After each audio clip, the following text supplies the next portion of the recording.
Welcome back, everybody, to the When Bards Attack podcast. Happy Father's Day, and welcome to episode 46. Good evening, everybody. Guten Nacht. Evan. Oh, yeah. What's up, daddies? Yeah. What's up, daddies? Yeah. There you go. Hey, Dad. Don't forget Good Morning Vietnam and everything else. Mm-hmm. I mean, they're still a major player in our listener base. Keep staying hard. Olin. That's right. It goes out to the dads out there. It's the dads too. Stay hard, daddies. Smart. Yeah. Wow. I mean, I think they're daddies because they stayed hard. That's right. That's exactly right. Yeah. Oh, it's logical. I'm no scientist, but I think you're correct, though. Yeah.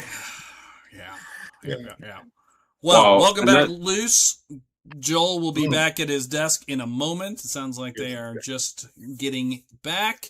We're going to get started in a minute. Any housekeeping items or ridiculous things that need to get said before we kick this off? I can show my shirt off if you want. I got for Father's Day. Oh, nice. Let's do that. Yeah, let's see that. I'm going to back up, back down. Nice. Yeah. Yeah. The truth will set you free. Yeah, my child got me this shirt along with the matching shirt for themselves as well. So we have matching shirts. Love it. So good. I also got this for Father's Day, but not nearly as exciting as yours. Mm-hmm. Yeah. Still solid. All right. Well, with that, we're going to jump in to episode 46. Last time. No, it's sad music. Because one of our players is almost dead. Last time on StarFall, our heroes have finished investigating the Great Citadel, the Last Vigil. Its name possibly very pertinent for one of our 5 players. They have finished investigating it after killing the final slavers. Taking a little bit of time to ask some questions about the whole operation. You learn some things. You learn that every couple of weeks, children as well as adults are brought here, and they are being used. The adults said they were being used for labor because you found 3 of them inside the Citadel who you released. You learned that every couple of weeks, more would show up, and then they would sneak them into Ashland Trade City. They have paperwork that says you may pass with these crates without any sort of real heavy look. So you've gathered up that paperwork, all of it being signed by one particular name, which you now have as evidence, or some sort of clue potentially, should you wish to investigate that further. You found a number of things in the Citadel. You found more of the infernal metal. You found the 3 people who you rescued.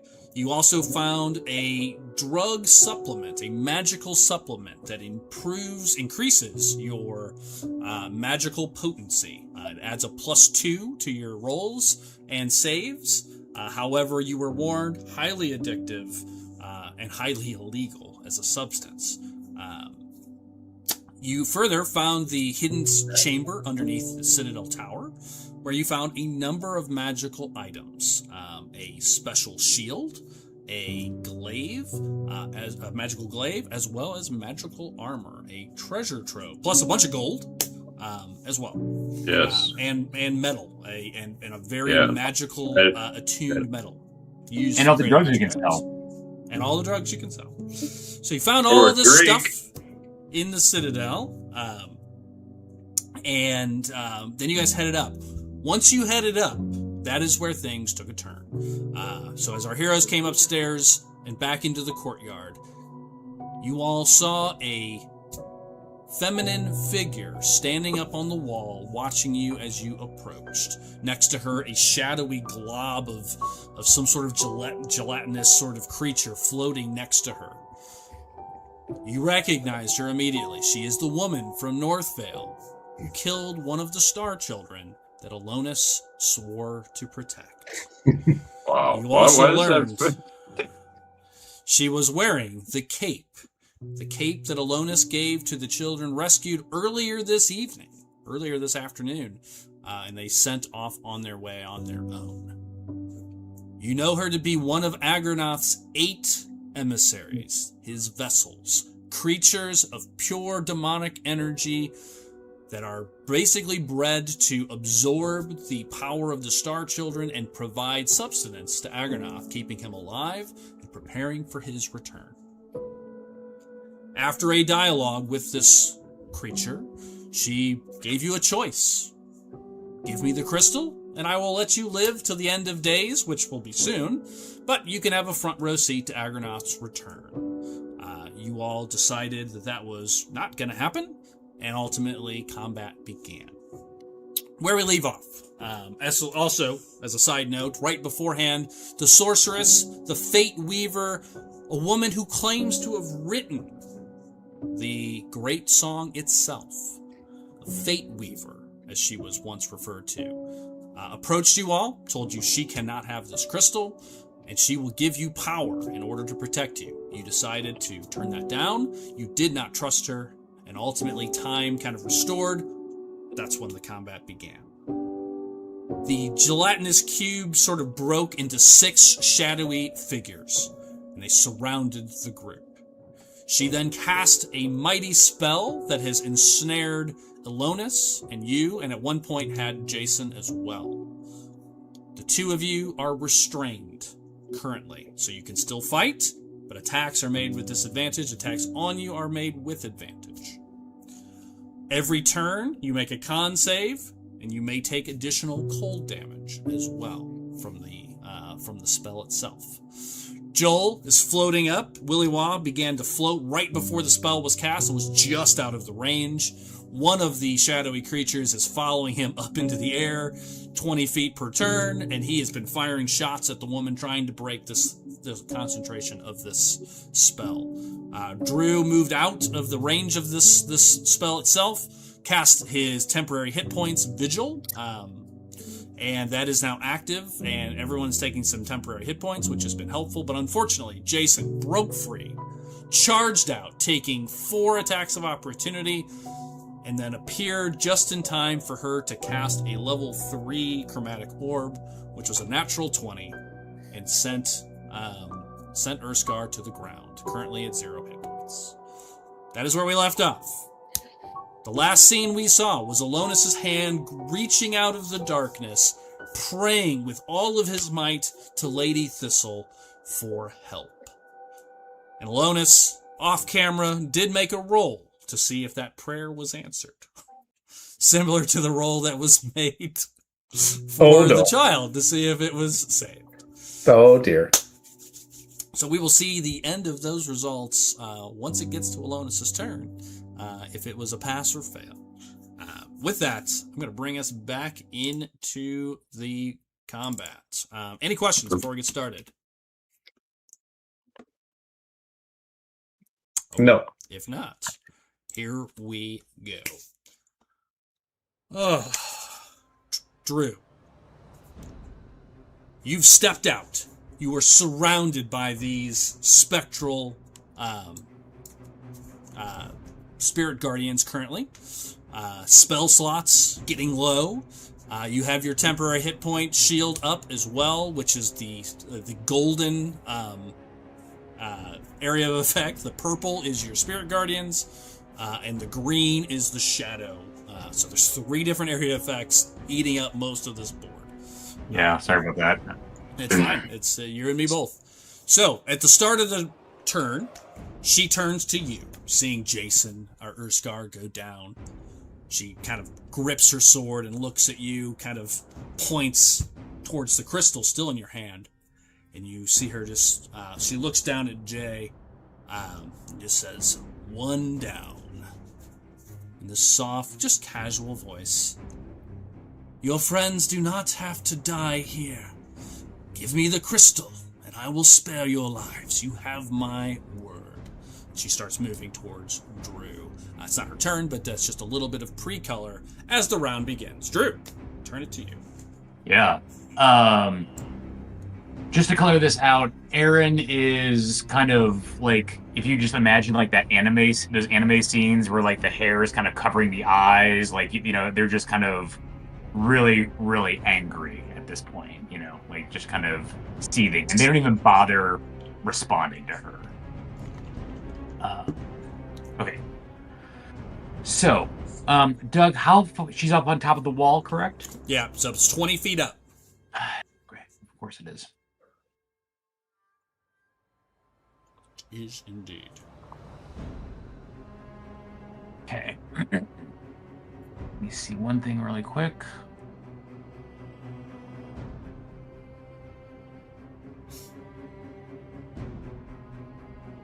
Of course it is. After Drew, just so you can be thinking about your turn, will be Willywog.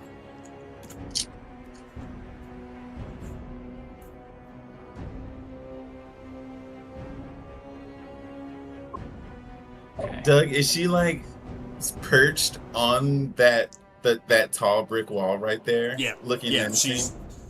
looking menacing. She is surrounded. Just to color it out, thank you for reminding me while Drew's finishing up his thoughts. She is basically surrounded by a purple aura of sigils and glowing lights that are kind of moving around her. Her eyes are glowing bright purple, and you can see almost, and she's holding a katana, like an actual katana, a weapon you don't typically see in D&D. She looks like a ninja. She looks like a ninja from like Ninja Gaiden.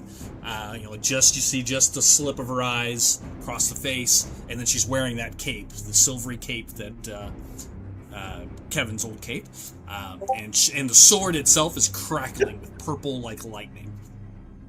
Holy shit! This is an AV. This is and for our listeners, let's be clear. Doug does not go for TPKs. This is not a. Sometimes they happen. I think they've happened once in my entire D&D/Dragon Quest life. We'll see what happens here. It does look dire.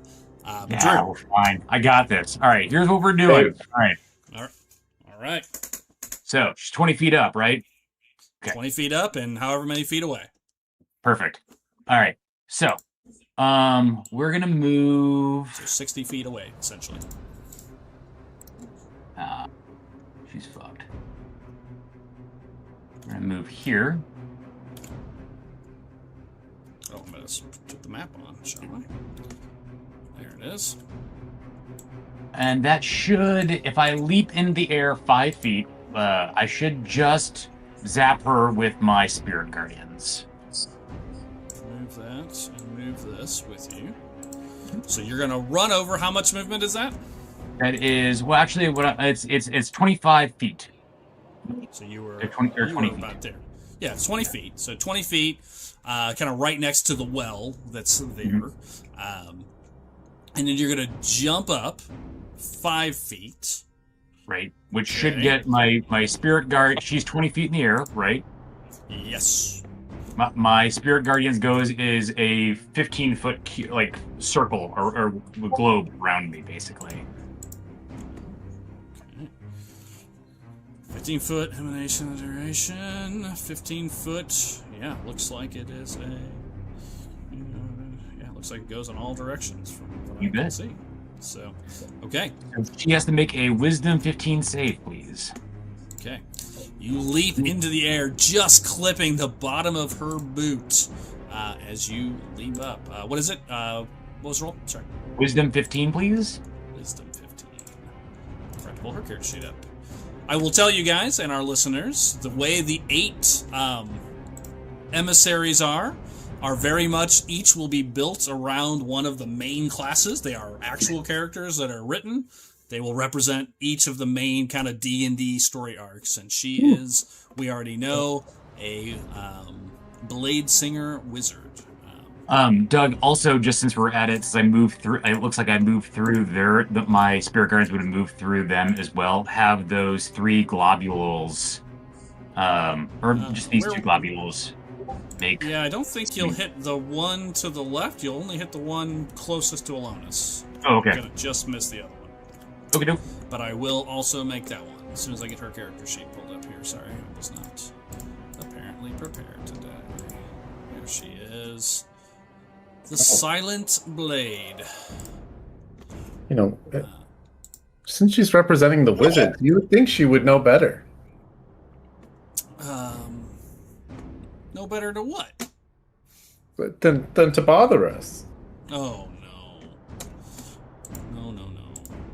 All right, so you leap up. Wisdom save. Wisdom, here comes. 23. Okay, she's still gonna take half damage. Yep. Go ahead. You've done a lot of half damage to her already. All right. So 13 points. Is that already halved, or is that what the roll was? Sorry. That's not half. Yeah, That's the roll. got it. So 6. 6 through. Got it. Okay, I gotta make a con save. DC 10. 17 total. All right, you drop down. What's next? Okay. Then I'm going to. I gotta do the other one. Hang on, real fast. That one failed. It'll take all 13. Okay. Grab that real fast in the background. Okay, got it.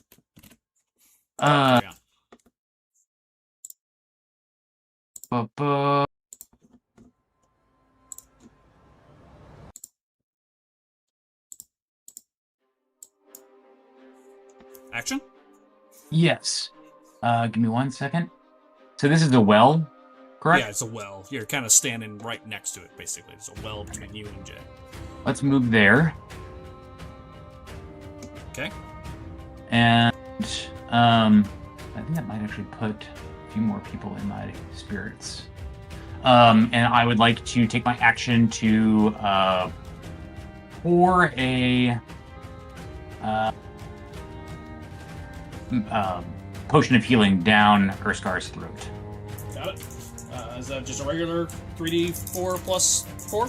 Or plus 2? What is it? You remember what they are. Potion of healing is 2d4 plus 2. 2. Jay, take back. Ooh, good roll. 9 back. Almost max. Just to get you up, Jay, I've got a bigger spell, but I need to wait until I can see everybody to do that. Okay. And also limited spell slots left. Yeah. All right. So you pour this drink. You take that. Any bonus action? No.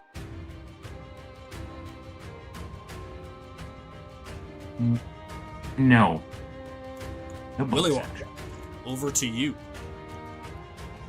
For that, it's me. And then after that will be the next character.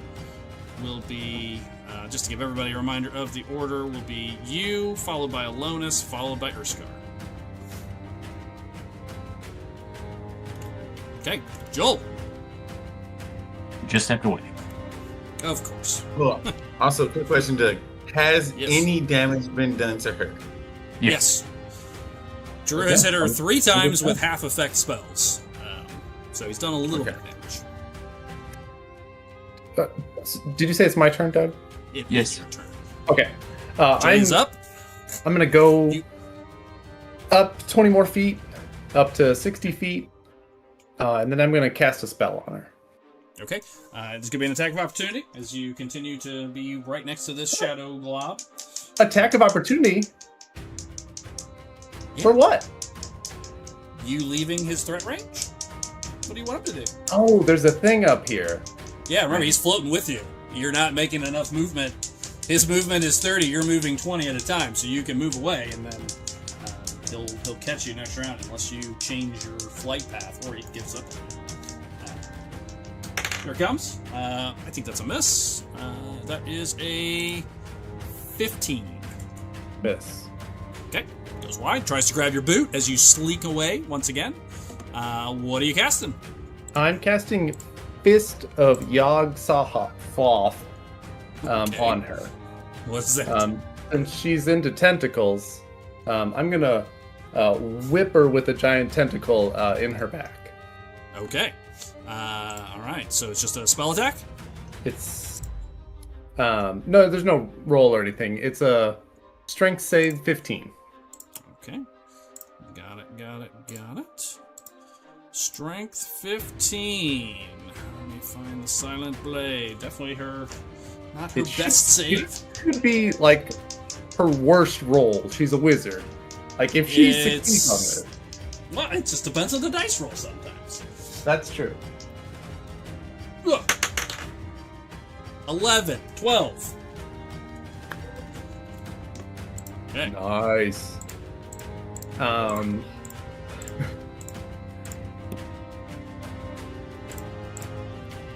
What we got? She's gonna take 26 points of psychic damage. Ow! Oh, damn.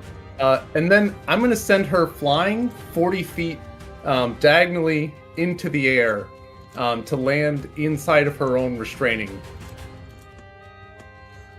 Okay. territory. So she's gonna land right next to Kevin and take another 20 feet of fall damage. Yeah. Would be 20 feet of fall damage. Hang on, I gotta add all Nice, this up Joel. quick. That was What nice. are you doing I am so going far? to. I am gonna use a reaction on that one. She is going to spend one of her sigils that she has on her to reduce some of that damage. Where's my notes? There it is. One of her runes is going to be spent. How much was it? 26 points of psychic damage. 2 runes of her 5 to potentially absorb up to a d12 of damage. Here they come for each one. She's going to spend 2 on her reaction. She absorbs 12 of them. So 2 of those purple runes I described sort of get in the way and deflect some of the damage. But yeah, it knocks her right into the soup. So that is 12, so 26, so 26 minus 12 is 14. Ow, still hurts. Damn. Joel, give me 2d6 more damage, please. Nice. Come on, let's cancel out the 12 she saved. 7. That sounds right. 7, not bad. 7 more Okay. points. And then I'm going to put her right next to... right above... Right in the center of her own spell. Okay, got it. Oh, and She she's is also going- prone. Yeah, okay, got it. Good to know. You're gonna put her right there, basically? Put her Here? just north. Yeah, right there. Okay, got it. She just, like a rocket, gets knocked off the wall, slams into the ground, drops into the shadow, and as soon as she appears to move through the shadow, the spell ends. Oh, She just drops it, and you just see her Wow. roll to the ground. Oh, They're yeah. gonna make a con save. Okay. Anything else, Joel? Good turn.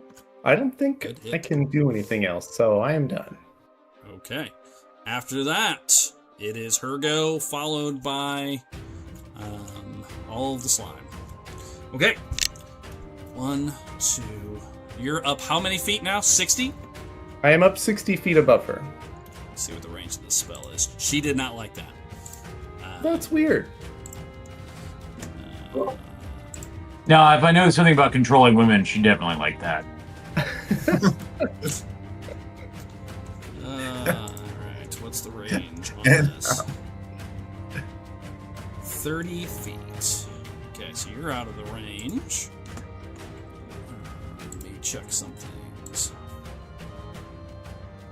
Drew is not out of range, nor is Alonis, nor is Urskar. Okay, well, she's going to be a total bitch then about that. Okay. Is she? Yeah, she is. Again, I'm not holding back on this. Luckily, the initiative went the way it did, that you got Jay up, because had she gone first, I would have dropped her down and said, hold action, knife to the throat, give the crystal or else, kind of mode. So, again, initiative really matters sometimes. So, I will play her as a true AV. She is going to cast a spell. So, she rolls to the ground. You see her kind of get up to her feet, grips this sword, which kind of pulses with electricity again. She holds it up in the air, He-Man style, with both hands. And you see this purple pulse of magic form around her. She's going to use her level 5 spell slot. Oh, boy. Yeah, I'm going Cool. big. Good number. This is, had I used this against Jay and I rolled that nat 20, he would have been like dead. This is the spell I really went back and forth on using in that moment. This has too many Luckily, spells that have Yeah. an attack roll. Yeah, it's not. This one does. All right, so level 5 spell slot checked. She brings the sword up, and with just absolute, it very much looks anime. Not to continue on Drew's mode. Basically, what you see is her with speed you've never seen strikes at you, appears next to Alonis, swipes at Alonis, appears next to Drew, slices at Drew, appears next to Urskar, and slices at Urskar. She would have gone for Joel, but he is out of range. So she's going to get 4 out of 5 and appear next to Jay. Sorry, guys, all of them are going to be spell attacks, or each are going to be attacks, so I'm going to have to make a bunch of rolls here. My goal is to get her to drop that restraint spell. Yep, you did, which is good because these would have been an advantage, so that's good. Jesus, right. I believe these are melee attacks. So I think they're at disadvantage now. No, I'm glad you think Yeah, that. she- First, Yeah. No, if she enters my, I don't know how this melee works. spell attack. If she enters it appears next to me, she enters my spirit guardians. Yeah, she's just kind of teleports for a second. I want to see how that works. I don't You think can she's probably- technically most- moving. Most spells only allow you to do damage once per turn. Yeah, once per turn. Yeah. But some of them don't. It says anytime anybody enters the spirit guardians. I thought. Let me double check. And she might Yeah. Some of them, look at you're that. right, Drew. They She's doing it specify. regardless. We'll take a peek. I think you meant irregardless. So, she's going to end in this space No. officially. There. That's where she's going to end her turn. And then That's when so she's bad. done, she's going to... she ends at the last... whichever target she wants to end next to. Actually, you know what? She would want to be next... No, Drew's got that spell. So, yeah, she's gonna do that. And then as a bonus action, she is going to Misty Step with an ability, not a spell slot. It's very much like Drew's. Yes, She's it gonna- distinctly says whenever it enters or ends, it's in my Right. range. I'll take a look Cool. at my Oh, yeah, she'll take it twice. Yeah, she will. 20 and then Maybe. 10 up. Yeah, she's gonna teleport to there. The end of her turn. Okay. Actually, no, that's a wall right there. She just wants to be up. Boom. She'll go there. Stays close to Drew. Alright, so let me start with all those attacks, because there's a bunch of them. So, we'll start in order. We'll start with you. Let's see, I need her spell attack, which is very high. Here they I go. don't know if it matters, Doug, but her movement is half because of the prone. She had to stand up. She's teleporting. Okay. Sorry, I just... Teleport spell. Alright, here they come. Where are my dice? Like you Loose. said, it's Here it comes. Dodge. 26 to hit. That is a hit. Alright. sometimes. Maybe. Wow. I'm gonna do the damage. Let's see. Spells. What is the damage on this thing? It's big.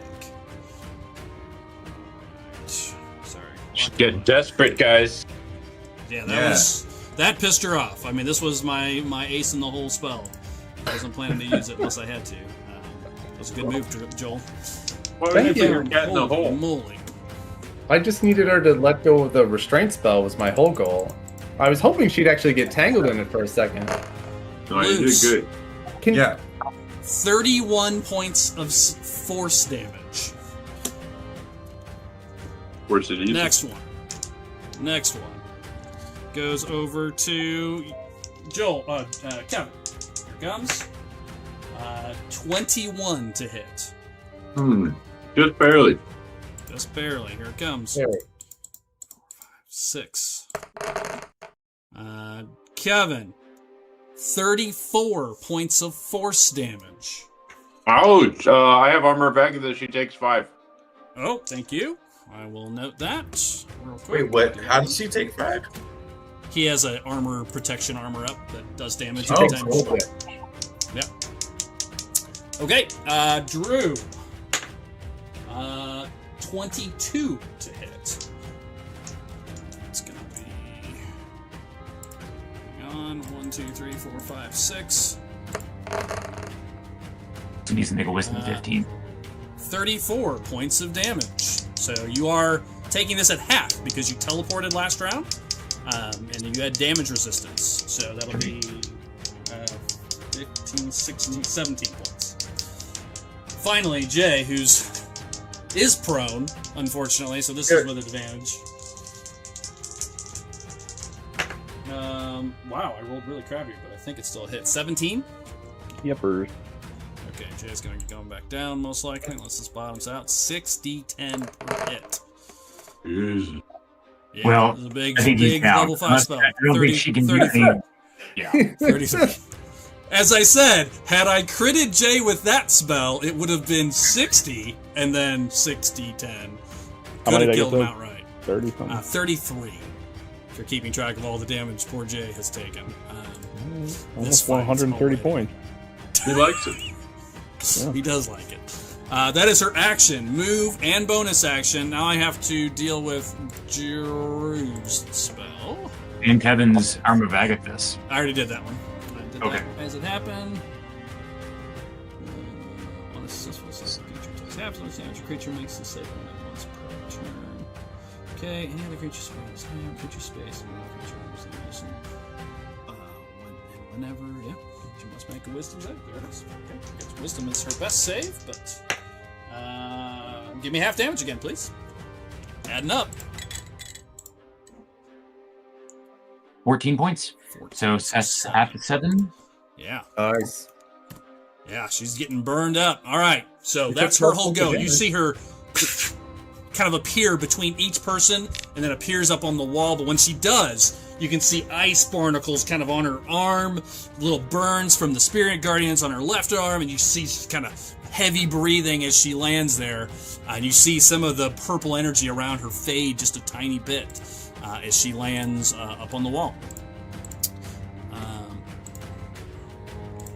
You are more powerful than I expected. Yeah, love to hear it. It has been ages since I've had a real challenge. She'll say, and then Drew. Then after that, the slime all goes. We'll start with. I also dropped my Spirit Guardians. I love that she said that thank you for after checking getting ragdolled off the top of a building and landing on her face. Yeah. Yeah, I imagine it was like she was thinking about it on the way down. Like after everything happened there, she got smashed and then got burned twice from just like moving. Like, it was a rough turn. A rough didn't 5 see that seconds of life. Oh, yeah. Joel, your slime creature misses. All right, the rest of them no longer restrained. So let's see who's on who. You've got 2 of them on you, who will stay on top of you. Oh, I'm about to go down. Yeah. Alonus, you have 2 on you, and the third is going to take an attack of opportunity option if you wish, Kevin, and is moving towards. It's going to move straight towards Drew. Oh, definitely take it. Okay, go ahead. We'll start with that, and then I know it's got to make a whiz save and all that good stuff. No, it doesn't. I've dropped it. Oh, never mind. Oh my god. And it continues. I got a 13.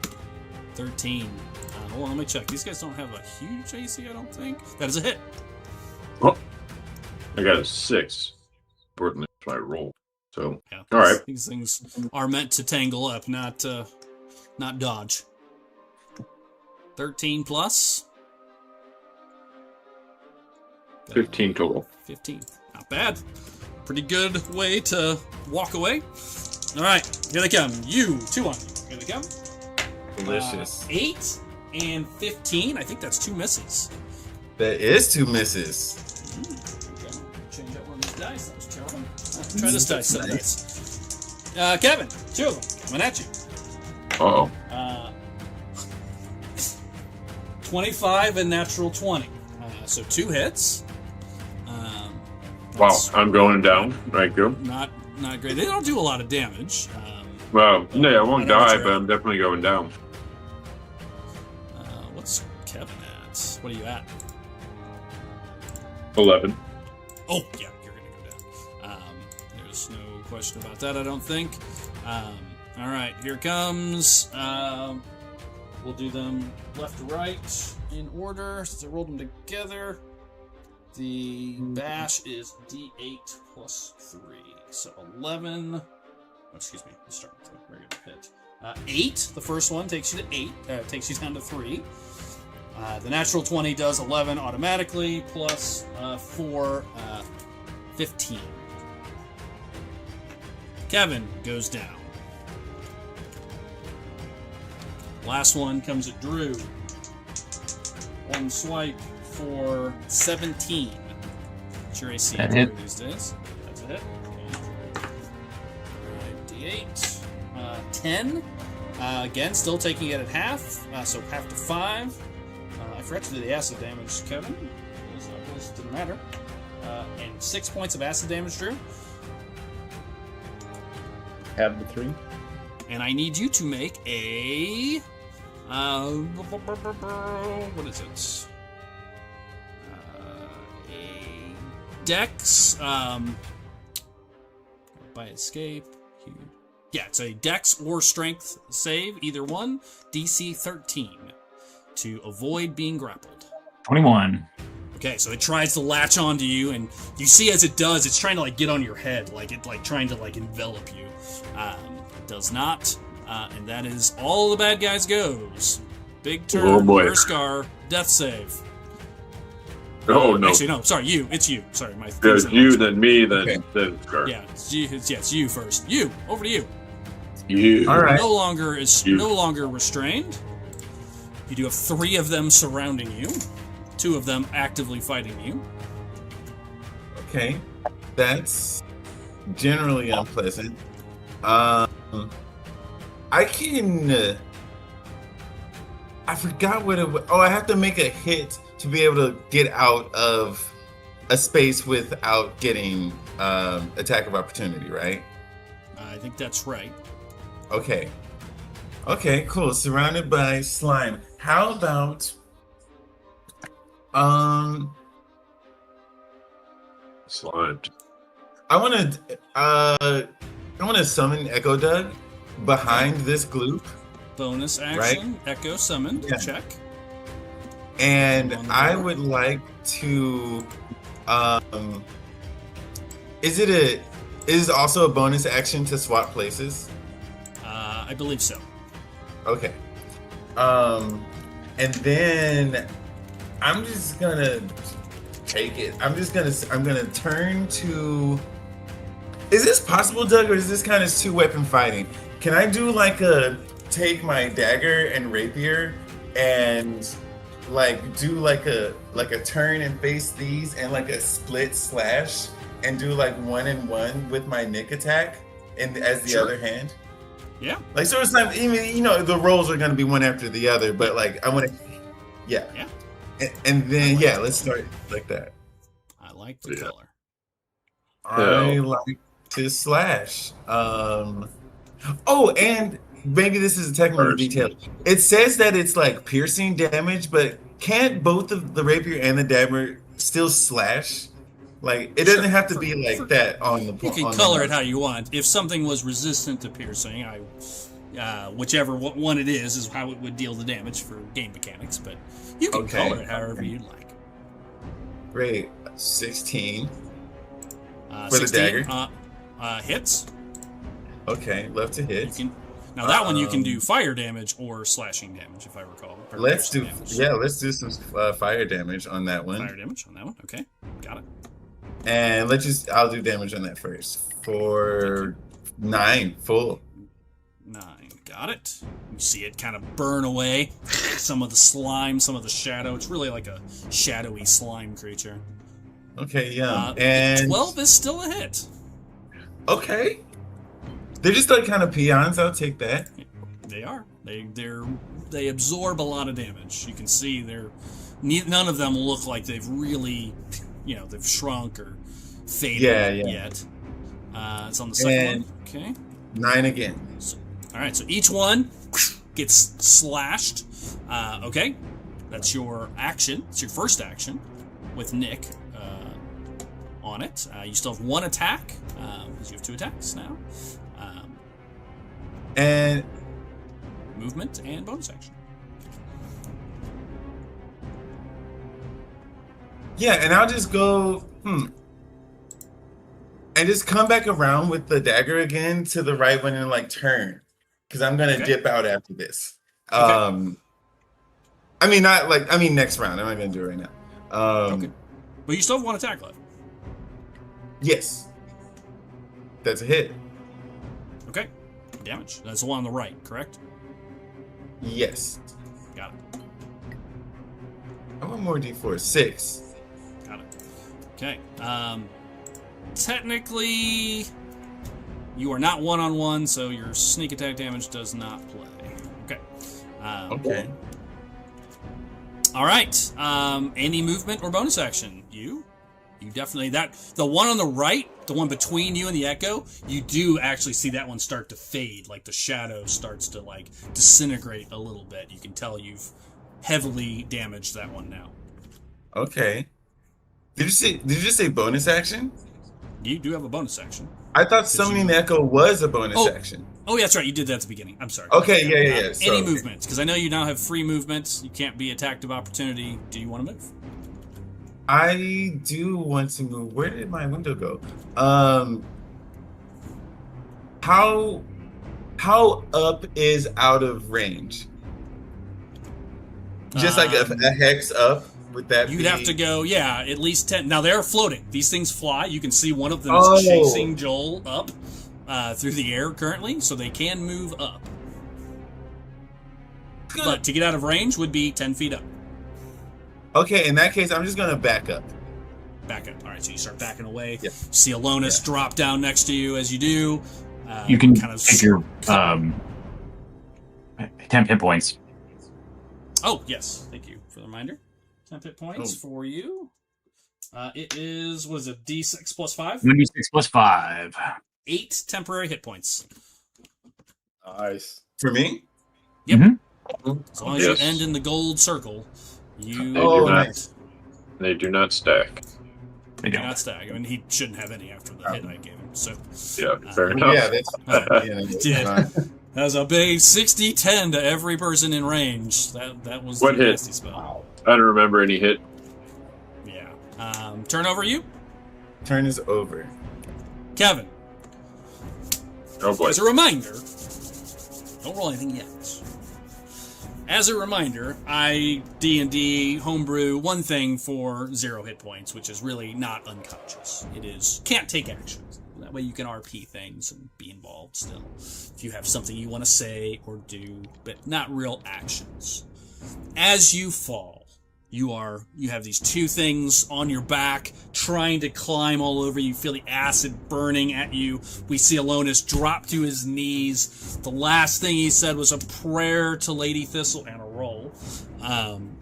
As you drop to your knees, you kind of fall pretty much flat on your face, in the dirt. Your hand outstretches, one hand, maybe the shield falls out of your hand for a moment as you lay there looking up at the sky as you see, Urskar's down again. You see you backing away, burned, and, it just looks dire.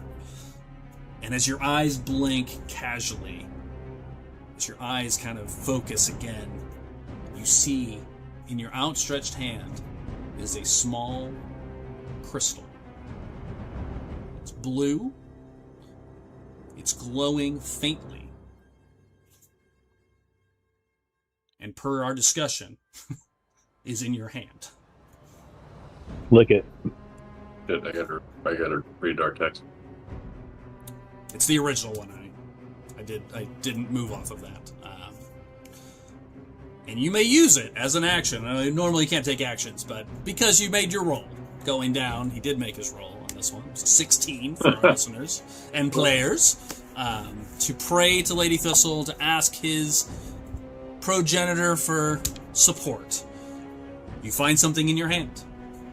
If you wish to use it, you may use it at any time. Yes. Actually, Doug, to color out how it gets used. Please.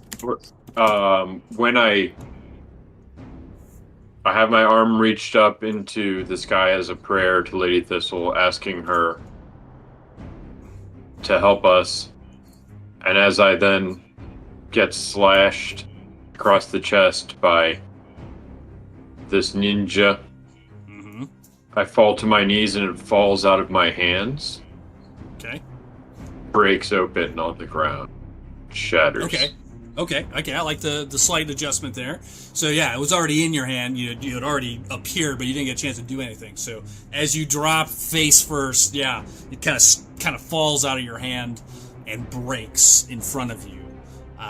And as it does, you all see this flash of blue light that kind of moves through a 30-foot radius from Kevin, which is, I think, everybody but Joel once again. So rude. Kevin, roll 4d8 plus 4.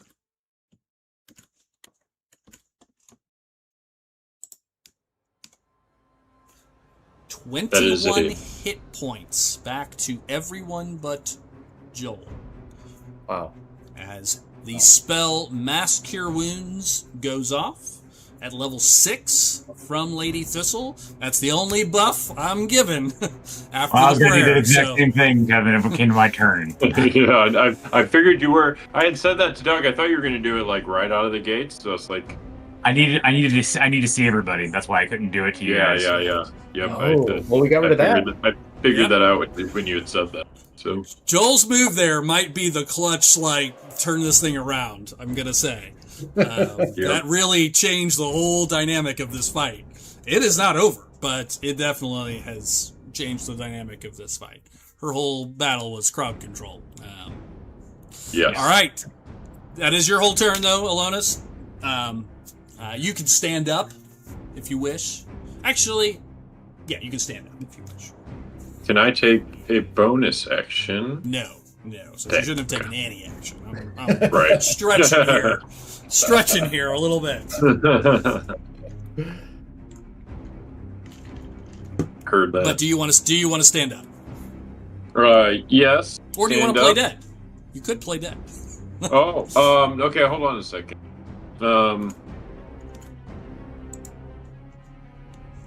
Oh, stand up. Does it take an action to stand up next time? It's half your movement. Oh, okay, then do stand up. Yeah, we got to spread out. All right, so you stumble back up, picking up your shield, feeling this energy from Lady Thistle sweep through you. Urskar, over to you. Awakened by the magic of Lady Thistle. Oh, so he just did a womp womp womp womp. Yes. Pretty much just it. The Waba. Yeah. I mean, he never stood up. Actually, he was Yeah. still on the ground. She He, like- just drug her sword across his back as she teleported away. He started to get his head up. He's like, "Oh, what's going on? Huh? What?" What happened? Okay. Let's see. All right.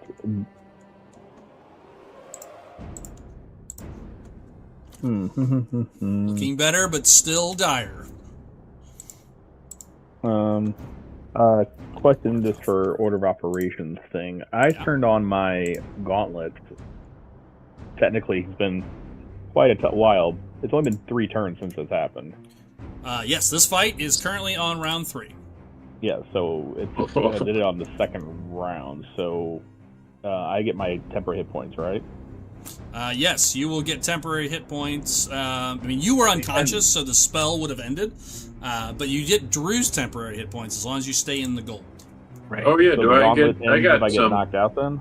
At the end of your turn, you get them. Kevin, you did 7. Take 8, thank you. Which is a terrible roll on Doug's part, by the way. It wasn't too Yeah, that's- Drew, did I give you yours at the end of your turn? I don't remember if I doing that. No, you didn't. And by the way, all of Doug's 7. rolls for me have been equally as terrible as all my rolls are for. So. Yeah. It's a Kevin thing. That mem was on target. I'm just saying. It was targeted. It was real. Okay, Urskar. You will get temporary hit points at the end of the round as long as you're in the gold. It's the only area effect still up. I'm just reading something real quick. Apologize. Okay, you're good. Okay. All right. Stand up. Yeah. Aaron, you're next. Is she technically on rock still, or was that? Is that just like is that just the map looking? Is she like on the ground? She is 20 feet up on the wall. She is back up on the wall again. Gotcha. 20 feet up. Okay. She is playing smart. I ain't scared. 5-on-1. I mean, she's got little peons, but at the end of the day, she can't. She can't stand there and take 5 if you want. She will die instantly. I mean. All right. That's just 15 of there, and then also, and then as I'm running, I will pick up my bow and. For a second, yeah. Okay, you're good. It's fine. Just checking something. Okay. Yeah. Next turn I can't reach it because it took me 20 to stand up. Correct. Yeah, half 15. Yeah, half your move. If you move 40, that was 20. Yep. Yeah, so I just moved 15, so I'll consider like number 5 as a climbing up. It's 20 feet up, so climbing would be 40 feet of movement if you climb. If you well, I try haven't got that far. I'm starting to. That's why I'm starting to this round. I'm definitely not going to make it this round, and I'll finish it next round is my goal. So. Okay. As I start to climb up, do 2 shots with my bow. Okay, so order of operations, I'd say 2 shots, and then you start climbing. Okay, yeah. Otherwise, I didn't know if I could fall. move afterwards. I don't know if I can move after, like... Yeah. It's not like Dragon Quest, which we played for like 20 years, where it's that's why selectable. Now it's move, fight, move. That's perfectly fine. So you run up, maybe on the run, 2 shots up there, and then you start, pull the bow back onto your side and jump up there 5 feet. Yeah. Correct. Yeah, that's what I was going for. Okay, I remember that. I'm so used to like that rule of thumb thing, so I was just trying to figure things out. It's the way we were ingrained in it for many years. Yep. All right. 2 shots, please. 2 shots. Here they come. Her AC is very high. I will warn you now. Okay. Well, we'll give it a shot. See what happens. Nope. That is a miss. 18. Another miss. Blocks. Move, kind of dodges one, and you see the sword block the other. Kind of blocks it aside for color. Bonus action, rage, please. Rage, yes, because that will be a climb roll to climb a wall as well. So you'll need some, possibly an advantage there might be helpful. Yep. Aaron, over to you as you see. Yeah, go ahead. Also, I forgot I got this with my last turn, just to give you an idea. When I do bonus action rage, I have instinctive pounce, so you can, when I enter rage, you can move up to half your speed. So at the end of my turn, then, as I take the shots and I'm doing the arrow, I want to basically just like pounce and then jump up. Well, you'll get 10 feet up the wall, basically. Yeah, start getting up the wall.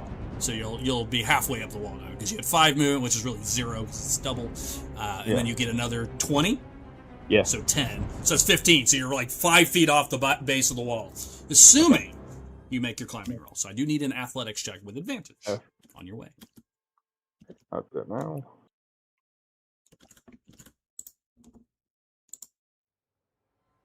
That'll do it. 45.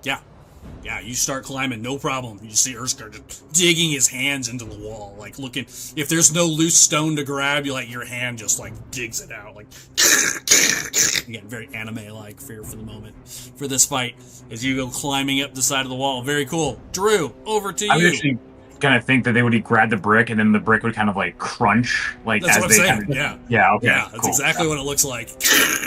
Okay. Climbing up the side. Not even looking for handholds, just making your own. Yeah. Real quick, Doug, just for a question, because it's not really decided on my character sheet. If I enter transform into a bear, does that require like action, or is that like considered like bonus action? Bonus action. I figured that. Make a note on here.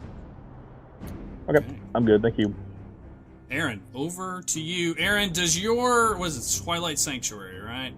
30-foot radius. It's a sphere, so it does still hit Jay, just barely.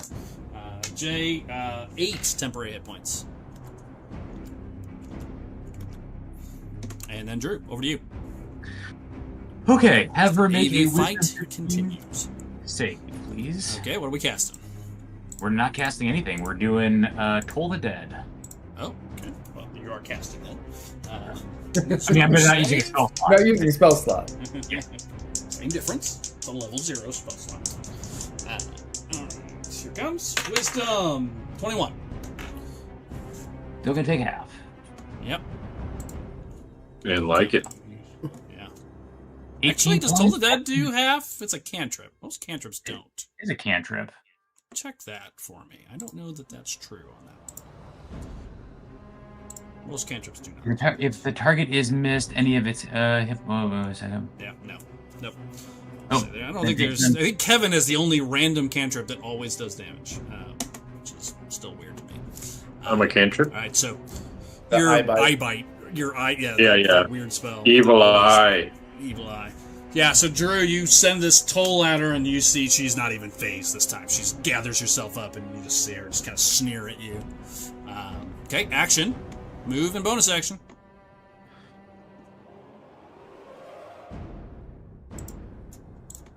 Give her something to sneer at. Yeah. Yeah. Yeah, she wants Jay, or she wants Drew. She wants the crystals. So. Who's-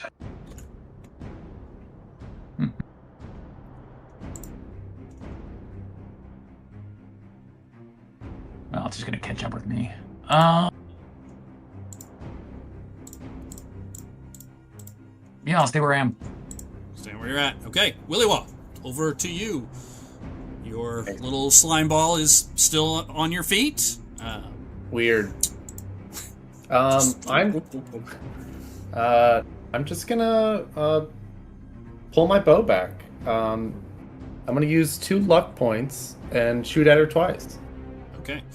Do you have anything that stops you from getting a disad from being engaged? I don't know if that No. archery ability does that.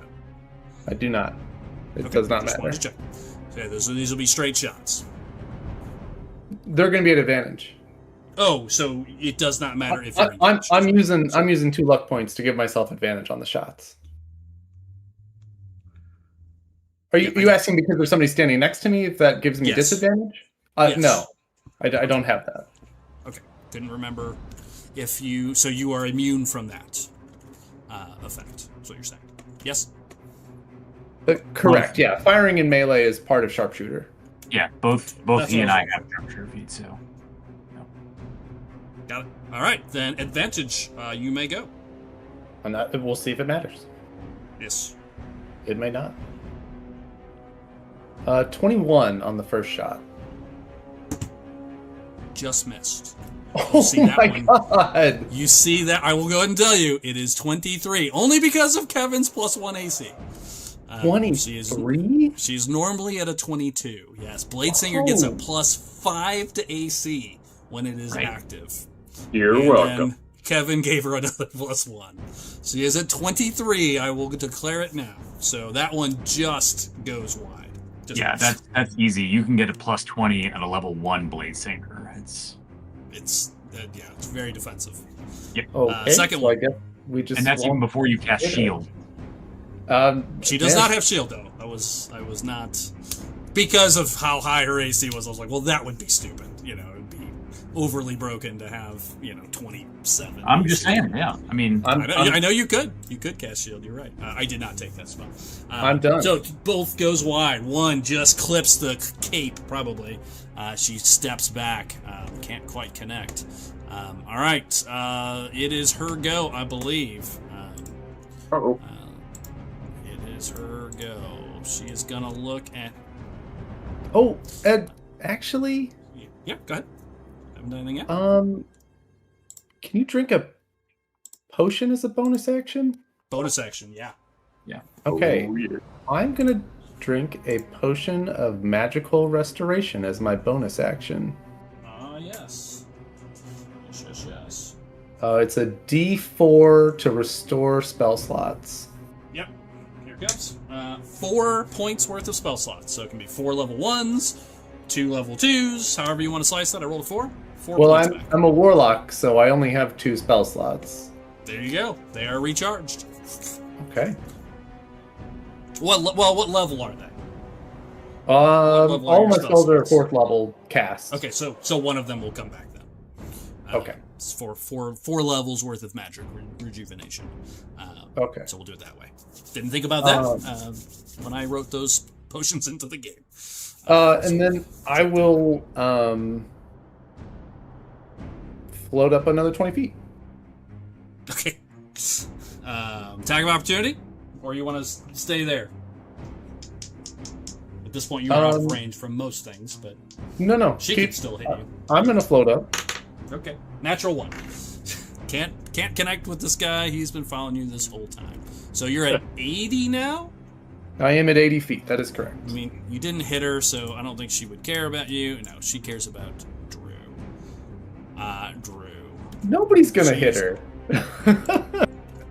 You have like a +9. You can hit Don't her. say And Drew has that. done half of her hit points, or more, at this point. I mean, it's a lot of damage has been done. Just Well, not that's- directly. Yeah, she's pretty beat up. I know she's got wizard HP. She does gonna, have wizard HP. Yeah. She's got to connect. Yep. All right, Drew, we got to get you out of the fight. No, Yeah, she's done with you. no. I'm looking through her spell slots. She's got to do 97 points of damage. Yeah, no, I don't think I can do that with my best spell. She is going to float down off the wall. Sorry, Jay.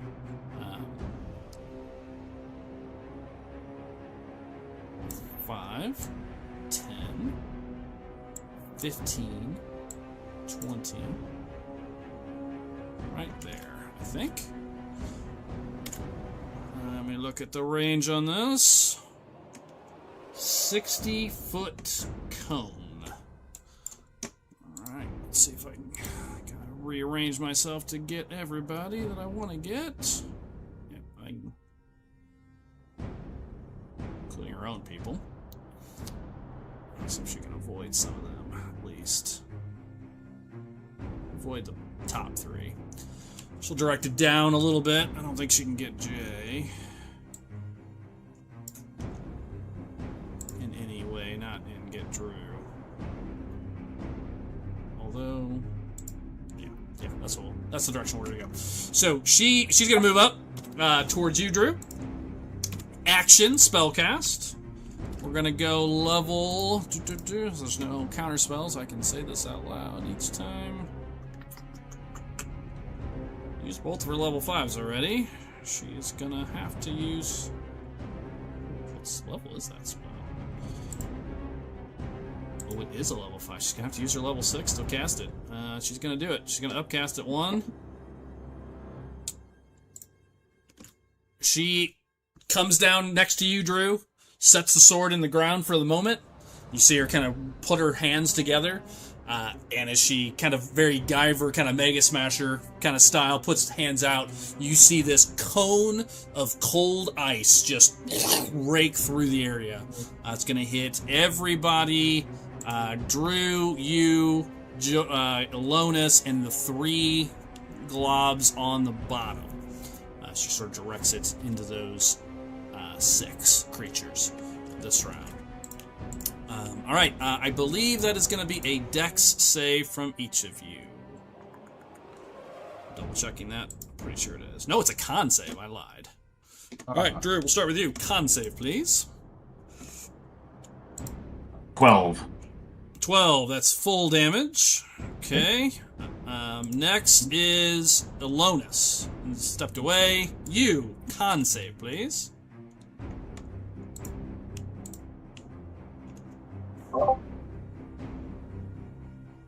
And I'll do the 3 creatures in the background. Where did it go? Those 2. My roll. Did you see my roll? Because I didn't. Succeeded. No, has not come across. Oh, okay. Failed. And failed. 2 failed, 1 succeeded from the bottom group. 20. Regular 20. That's a save. And then I need Kevin. We'll let him do that in a minute. I'll just go ahead and roll the damage. Right. Cone of Cold at level 6. Mark that off. Last level 6 spell. Here it comes. DFC. 37 points, Drew. Half of that to you at that'd be 18. Kevin, I need a con save, please. Oh, Jesus, I'm about to go down again, aren't I? Okay. If you fail, I think the answer is yes. Oh, that's a 22. At 20. Nat 20. Half. Nice. All right, I'll take good a job. court. I think with a nat 20 on this, you get a order. That's No, true. You get 18 points of damage. Luther steps down and gives me quarter. 18 coming at you. Okay. That's also 18 at one of one of the 3. Get him, and then full damage for the other 2, which was 37. Ow. 2 of the slime creatures just get absolutely trolloped. Just covered in ice. You see them stop. They almost stop floating. You know, they're kind of like getting like heavy from the damage. She did a shit ton of damage to them. That is her action. Bonus action. I'm going to use the second of her free teleports. Starlight Step. Bonus action. She's going to pop up. Oops. Wrong button. I'm going to bounce up here. Up onto that wall. And she is done. The slime then goes. Oh, God. Yeah. All right. What did So it? Am one I? on Drew, one on Joel. We'll start with him. Finally a hit. 23. Joel, that is 5 plus 6 acid damage, so 11 total damage. And I need you to make a dex or strength save, your pick, to avoid being grappled.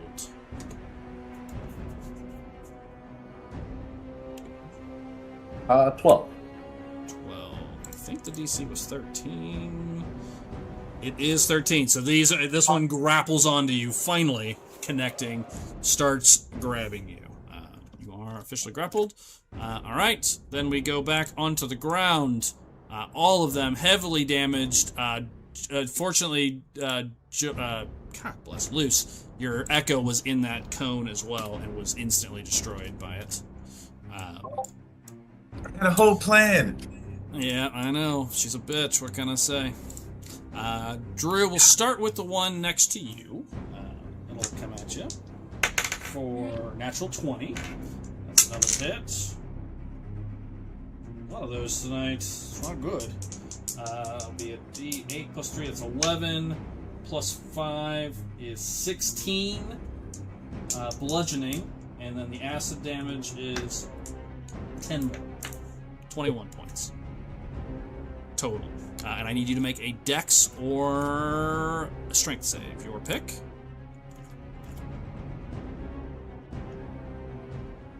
Managed to hold off once again. Kevin, one on the top, is willing to take an attack of opportunity. You can see it's moving towards Drew, if you wish to take it. I do. Here we go. Oh, that is a natural 20 again. Nice. Boom. Big swing. What's the damage on this thing do? D8 plus what? That's plus 6, so 14 to start. 14. Plus, no, 20 6, to 20 to start. Yep. Plus an additional 9, 29. Ow. That one, covered in frozen brine as well now, starts to bobble and start to dissipate as it moves towards Drew. Takes another swing at Drew. The more hit points I think. Yeah, I mean, they have a ton of hit points. They just have a terrible AC. 15, I think, Drew, that's a miss. A miss. Okay. Just barely. Comes in behind you, dodges it. Kevin, the one is not going to leave you. For 23, that's a hit. Perfect. For 5 plus 1, 6 total damage. Oh, no, now it's up to this. But roll this. What's that? I guess I have to roll a save. No. Well, yeah, you'll have to make a to not get entangled. Right. Dex or strength save. Your pick. Oh, Dex for sure. What are you down to? 4. I'm saying. Those were yeah. D8s. I rolled low. I rolled low. 1 on the second one. Oh my god, I cannot roll well to save my life. I got Okay, a 4, so 10. Just grappled as well. 2 of them grappled. Wait. I have a One of those stops here. bardic inspiration in my pocket. Okay. Can I get there? Oh yeah. Yeah, the DC is very low. Okay. I'll use it. Okay. 2. Oh my god. It was 13, as I just told Joel, so that is a 12. Still grappled. Grappled this round, okay? This is very annoying. Like, 2 insanely annoying. left. 2 left on you. I'm going to move this one here. Down on you. Here we go. 17 and 22. What's your AC? You? There's 2 on me? Yes, there are 2 still. 2 you've been slashing back and forth. I feel like only one can hit me. Unless they're like is this technically adjacent? Diagonal is like Yeah. in Yes. Okay, Yeah. I got it. I'm with it. Yeah. My AC is 36. What is it actually though? It's Not 16. Jason. Okay. Yeah. There we go. Alright. First one, bludgeoning damage is 15 between the 2 of them. Roll them together. Okay. The acid is 8, so 23 total. Okay, oh, What are you down to? I'm about half. Okay, still up, doing Yeah. good. Alright, that's all the bad guys. It is over to you. You, followed by Alonus and Urskar. You see Alonus to your right gets grappled, so this thing starts climbing over his shoulders and back and trying to go for his head, knocks his hat off. So he is grappled right behind you. And there are 2 on either side of you, 2 on Drew. Jason, who absorbed all the damage, is now out of the fight. Effectively. Okay.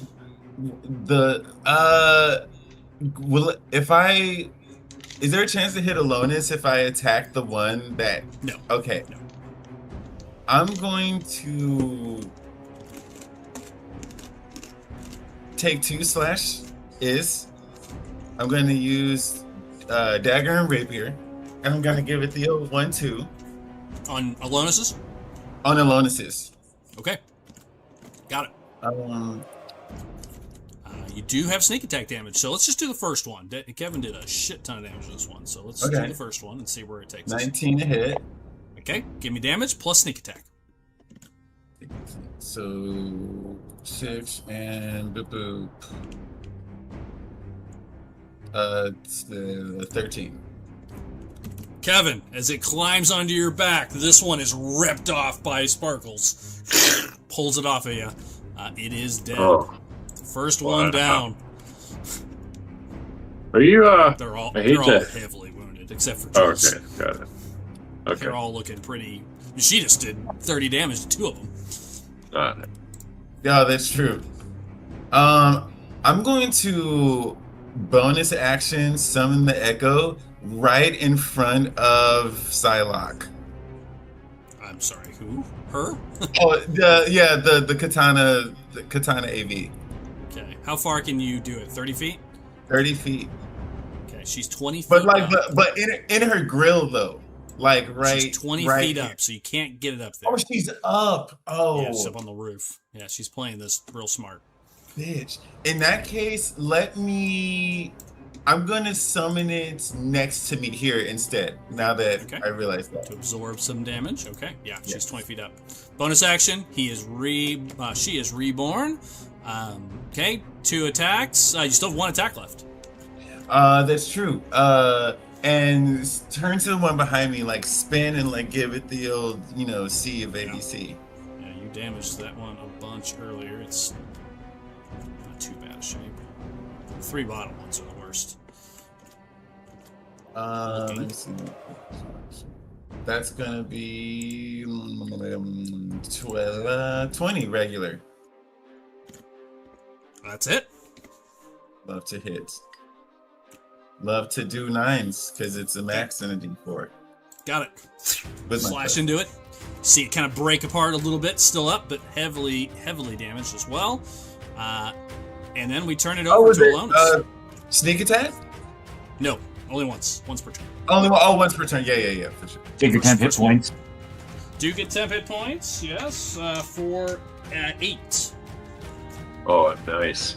Love It's to over hear to Alonis. Okay. Probably, no matter what, probably my last round standing. So, I'm gonna make it count. I was already going to do the same thing, Jolton, and I'm going to continue to do it.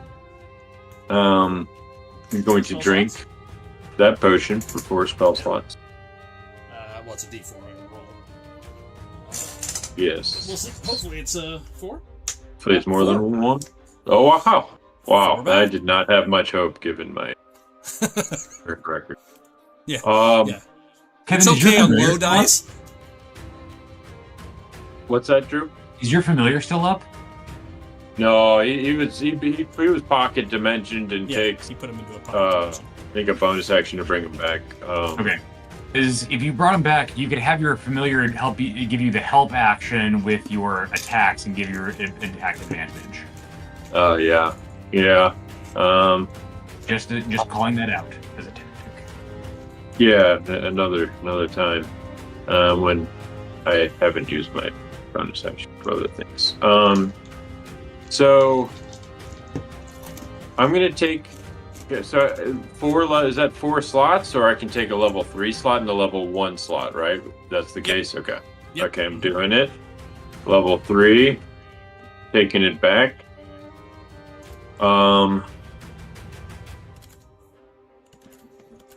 Jack, wisdom.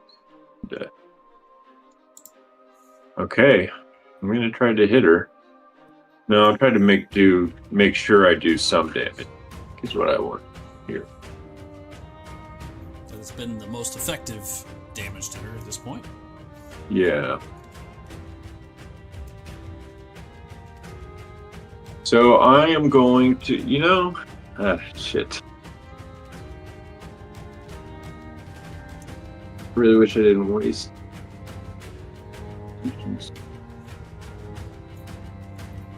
Can't remember what she has good.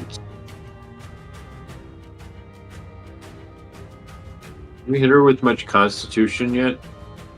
Checks? I don't remember. I don't remember if it is high con or not. It's con She usually should have equal. high wisdom and intelligence. Yeah. Those So two I'm are very gonna, high.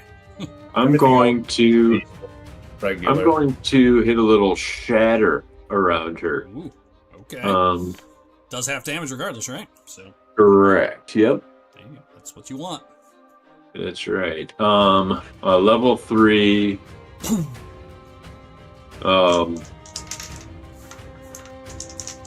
Ilona says you won't get away with what you've done. And Your peasant magic is no match for Agarnath the Master. So respond. Full damage, Kevin. yes. All right. Unless Well, your DC is less than 13. it is not 15. Okay. Roll a low roll. Finally, saves. 18 points of damage. It's not nothing. Not nothing. It's most damage I think she's taken in a single hit. It's this eruption of sound explodes around her. The wall partially breaks underneath her. Okay, Kevin. Action, bonus action, anything else? Probably don't want to move. Yeah. Will I take attack opportunity from this guy if I try to move? You would. I wouldn't recommend it. Okay. You can always roll the dice. Oh wait, so I did level 3. I didn't take. Oh, Misty Step is what? That's level 2. It's a spell slot, unfortunately, unless you have a free one like Drew and her. 'Cause she's the same creature as Drew, basically. I do not, and it's a level 2, isn't it? Yep. Damn it. Okay, that's all right. Hold. Yep, and that's it. Hold. Thank you. Urskar, over to you. Here's your 10 hit points, Kevin. Yeah. I maxed out 11. Finally. Okay. Break here in a couple minutes. Back in it. Over here to Lonus. You are. It is 10 movement to. You're 5 off. Yeah, so 10 movement to get up on top of the wall if that's what you wish. I see a Lonus struggling over there, so Lonus, hold on. Jump down. Okay. No movement for that. And 1. And try to attack the one that has it's right in front of him. You guys want to grappling him, correct? This one? No, none of them are grappling. Drew. Oh, okay. Drew is not grappling. That's Drew. Where's the Lonus? Oh, sorry, I was getting the wrong thing. He's got the same here, so I'm gonna try. Let me see right here. Try to get there. Okay. And attack that thing. Which one? Left or right? The dragon next to. That's it's grappling. Okay. That's grappling. I'm moving off. Okay, I got confused. I apologize. I'll just go ahead and get the one next to Drew right here. Okay. Let's do one at a time. Yep, just swing like a cross, basically. So 2 attacks, 1 on each. Okay. Or we'll do the called, like, work, basically, if I kill the one, then move to the next one, basically. Correct. Yeah, just do one at a time. Yep.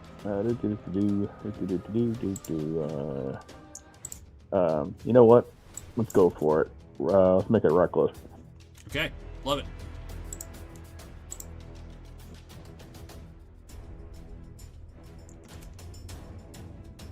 And that's 2027.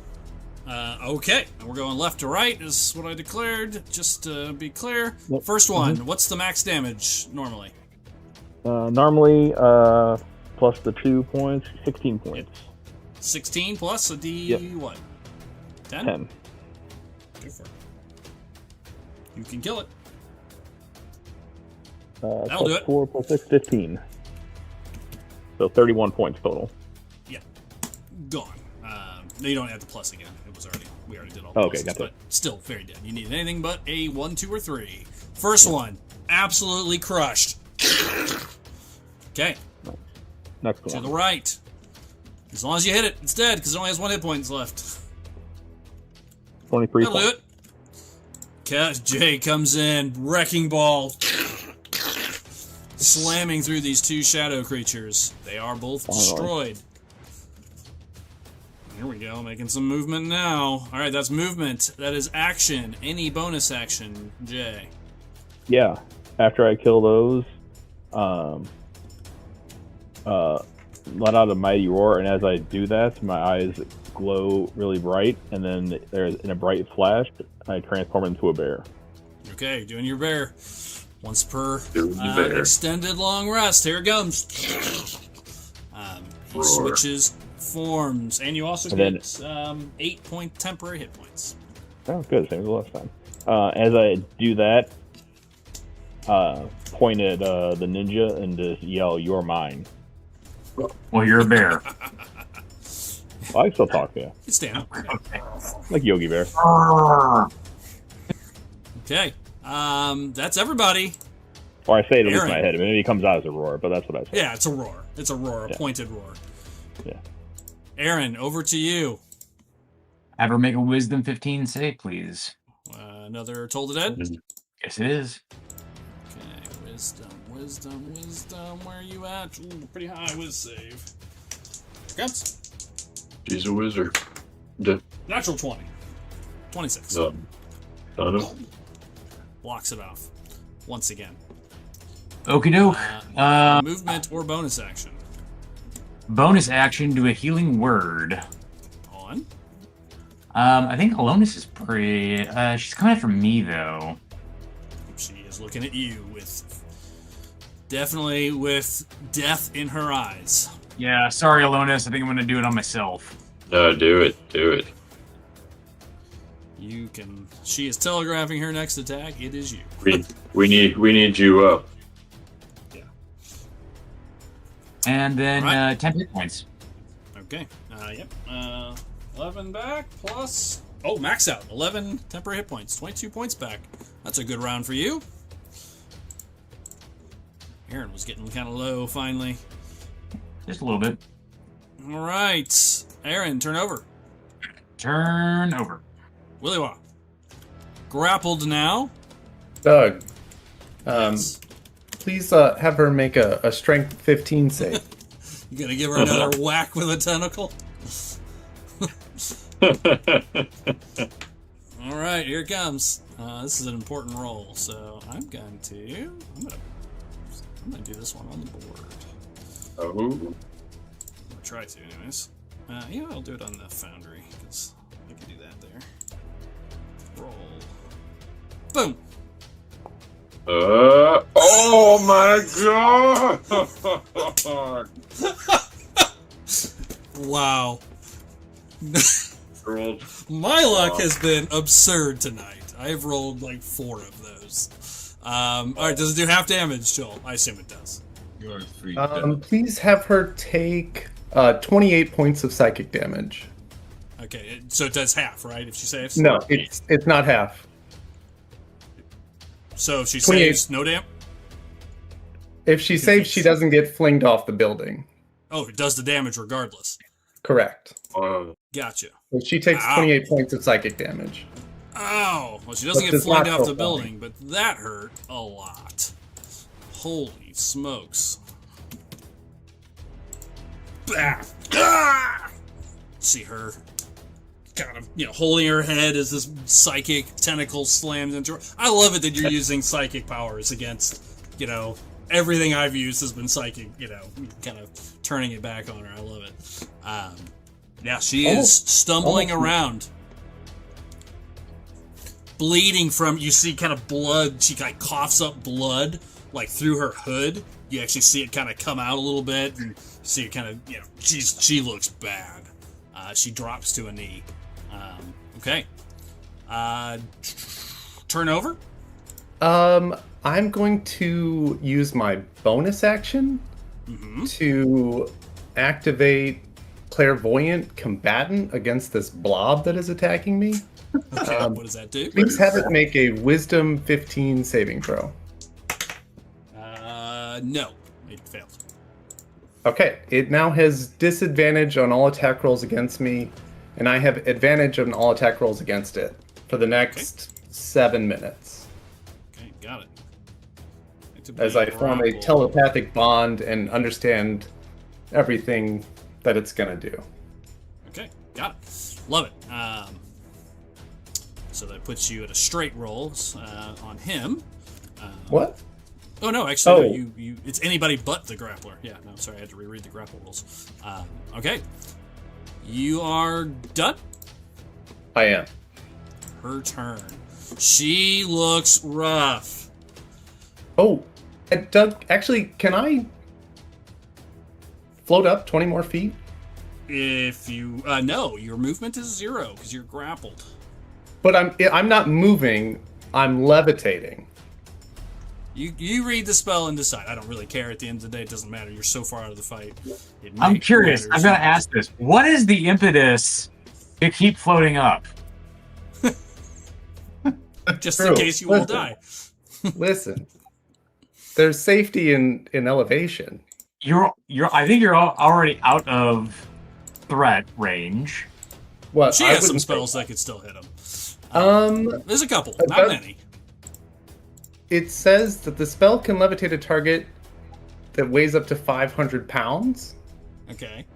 I would assume that would be the only limitation to whether or not you can levitate.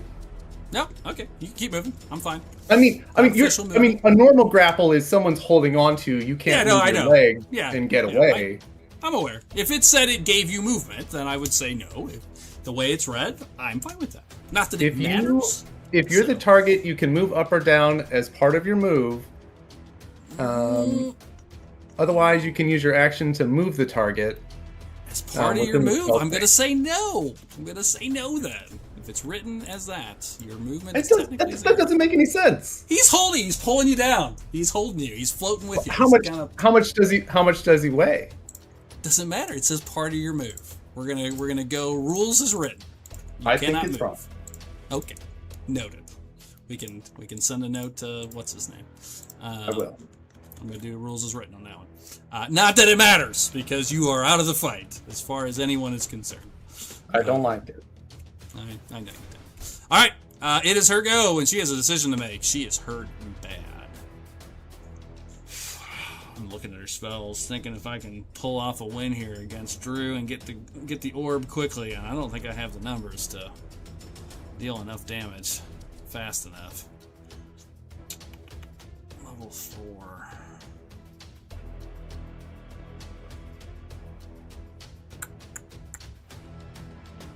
I'd have to max that out, and I still don't think that would be enough. Ah, man. She is going to cast a spell. You would.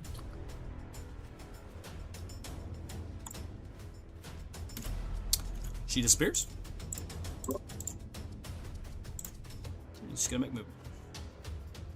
It's... Oh, it went down. Never mind.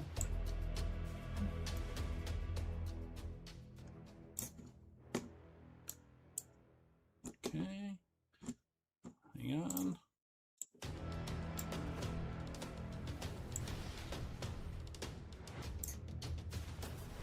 Okay. That's her whole action. The blobby creatures will continue fighting. One on Joel. Joel automatically, against your grapple, take 5 points of acid damage.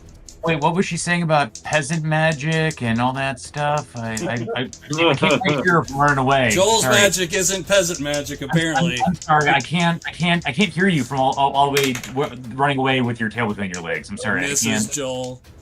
Misses. 2 on you. Here they come. No, my freaking cape. Her smugness is, I can't quite hear it. I can't. You. Miss, hit. 1 hit you for 12 points of damage total between the two, between the acid and the bludgeoning. That is their whole go. I do need you to make a dex or strength save.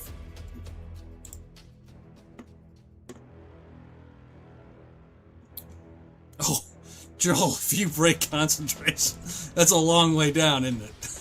Yeah, but levitate, you float down softly. Oh, okay. That's I don't hit the ground, even if I break con. Okay. What about Dispel Magic? Does it say? I would say if Dispel Magic was cast, then the spell... Ends immediately. Well, no, it does say when the spell ends. Okay. Then you float gently down to the ground. So I would imagine if it's dispelled or you let it go, it's the same. So at one point in my head, that was the first spell she was going to cast, was dispel you right back into the soupy drink. Because you were still in range for Dispel Magic. That was going to be my move, but then I just I had too many things I wanted to do. Yeah. And then you whipped her across the back. I wish you wouldn't have made that save, Doug. I know. All right. Yeah, she would have been dead, probably. She would have taken 50 feet of fall damage. Yeah. Yeah. Another 5d6. Yep. And her hit points are very low. All right. That's all of them. It goes over to you. All 3 of these things, except for Joel's, are pretty damaged. So I'm going to see what everybody's doing here. The fight is, in a sense, over unless there is pursuit. So, I mean, you'll destroy these things before they destroy you. So, who is up? You. Doug. Yes. There's no trace of her. She just vanishes. Just You Can can, I- you can listen. Yeah, I'm gonna move up. Like, I'm gonna fly up like 20 feet. Attacks of opportunity. Going for it. Yes. Okay, there we go. Boom. Boom, boom. Hit and miss. The hit does 10 points of damage net. Okay. It's acid and bludgeoning. I do need you to make a a dex or strength save, or you will not be moving. Because it will grapple. How about some of this? 16. Okay. Yeah. Blast away, burning and getting melted as you fly up into the air. How high are you going? Go full movement. Go up 30 feet. With 30 me feet and up? me and the Echo both like shoot up 30 feet. Okay, got it. Love it. You get up over the wall. You can see the top of the roof. No sign of her. I know I don't have magical sense, but can I just sort of try to fighter sense, tune out the fight and just try to kind of just perk up my perception and squint my eyes, look around and just open my ears too? Yeah. My only issue is it's pitch black outside. You Oh, don't have I forgot night about vision. that. So it'll be a sound thing.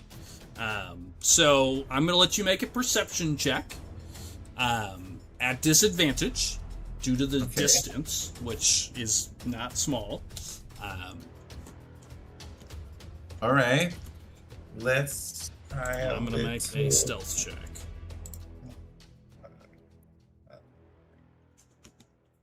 Just 26. so there's a chance. Ooh.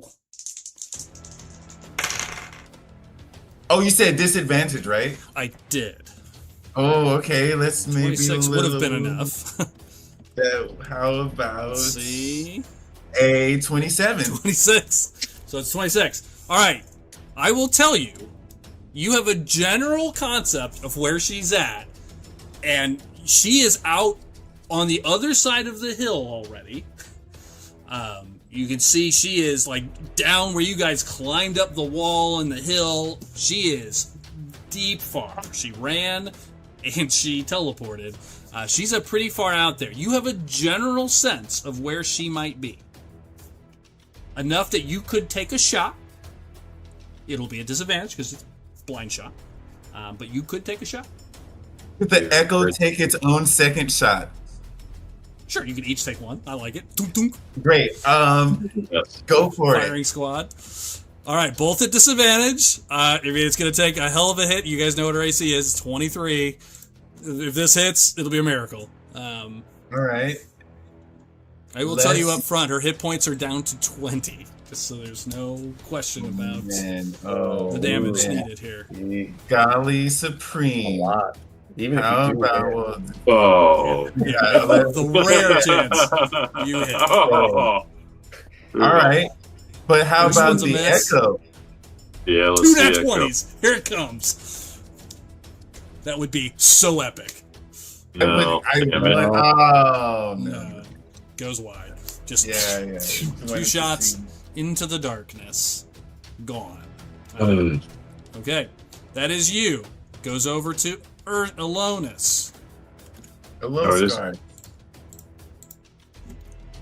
Not the bops. That's good. I'm sorry, what was that? Oh, nothing. Well, I better kill this guy next before he kills me. yeah, I could still take somebody down, but Oh, it's no, you pretty want much to. over. Go ahead and hit this guy 2 times. Okay. My rapier. Yeah, he's pretty damaged.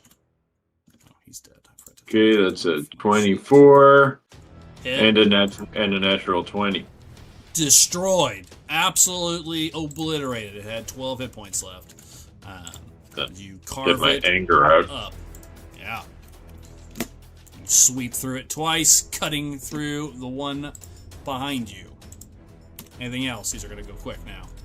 Oh, can I See if can I anyone have, can pursue. can I check the damage on the first one and then come over to the second one if I killed it on the first one? Yeah. The first one, yeah. It had 12 points. So. Yeah, so 1d8 plus 6 plus 6, so, or 6. So that would have been 8. 8 plus 6, 14. 14? Yeah, dead. So And then the nat 20 will gonna carry walk over to... at 20 to this other guy. Yeah. Oops. Yep. Can't Yep. move my guy now Which- because I'm underneath. I got it. Um, There's only one other one there, so yeah. So Yep. you walk up and slash through it. Natural 20 kills it. It had 8 hit points. By definition, just slices through it. nice. Leaving one left that I'm not going to deal with, depending on what happens in the next couple of seconds. I'm just going to assume you guys kill it because it's by itself. Urskar, declare for me what you're going to be doing. There is no villains that you can see. Exactly. He teleported, and I have no sense of where he's at, correct? You have no clue. I only gave Luce a chance because they were able to fly up over the wall.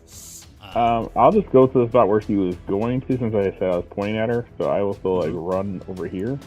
Okay, start climbing up.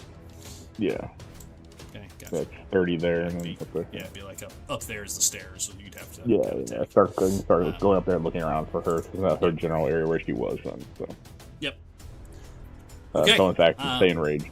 Just while I'm Got it. up there. Start looking around, frantically looking for her. Aaron, over to you.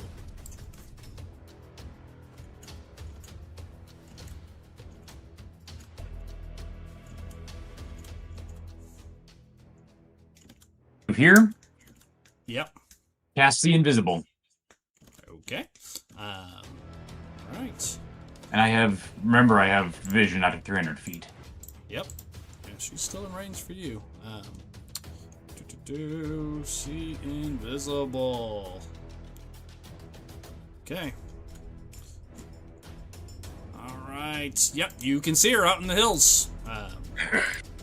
She is. I'm not going to put her on the map for now. But I will tell you, for you, she is about 80 feet out and 20 feet, 30 feet down. So about 110 feet away right now. Okay, as long as I can see her. Yep. Anything else?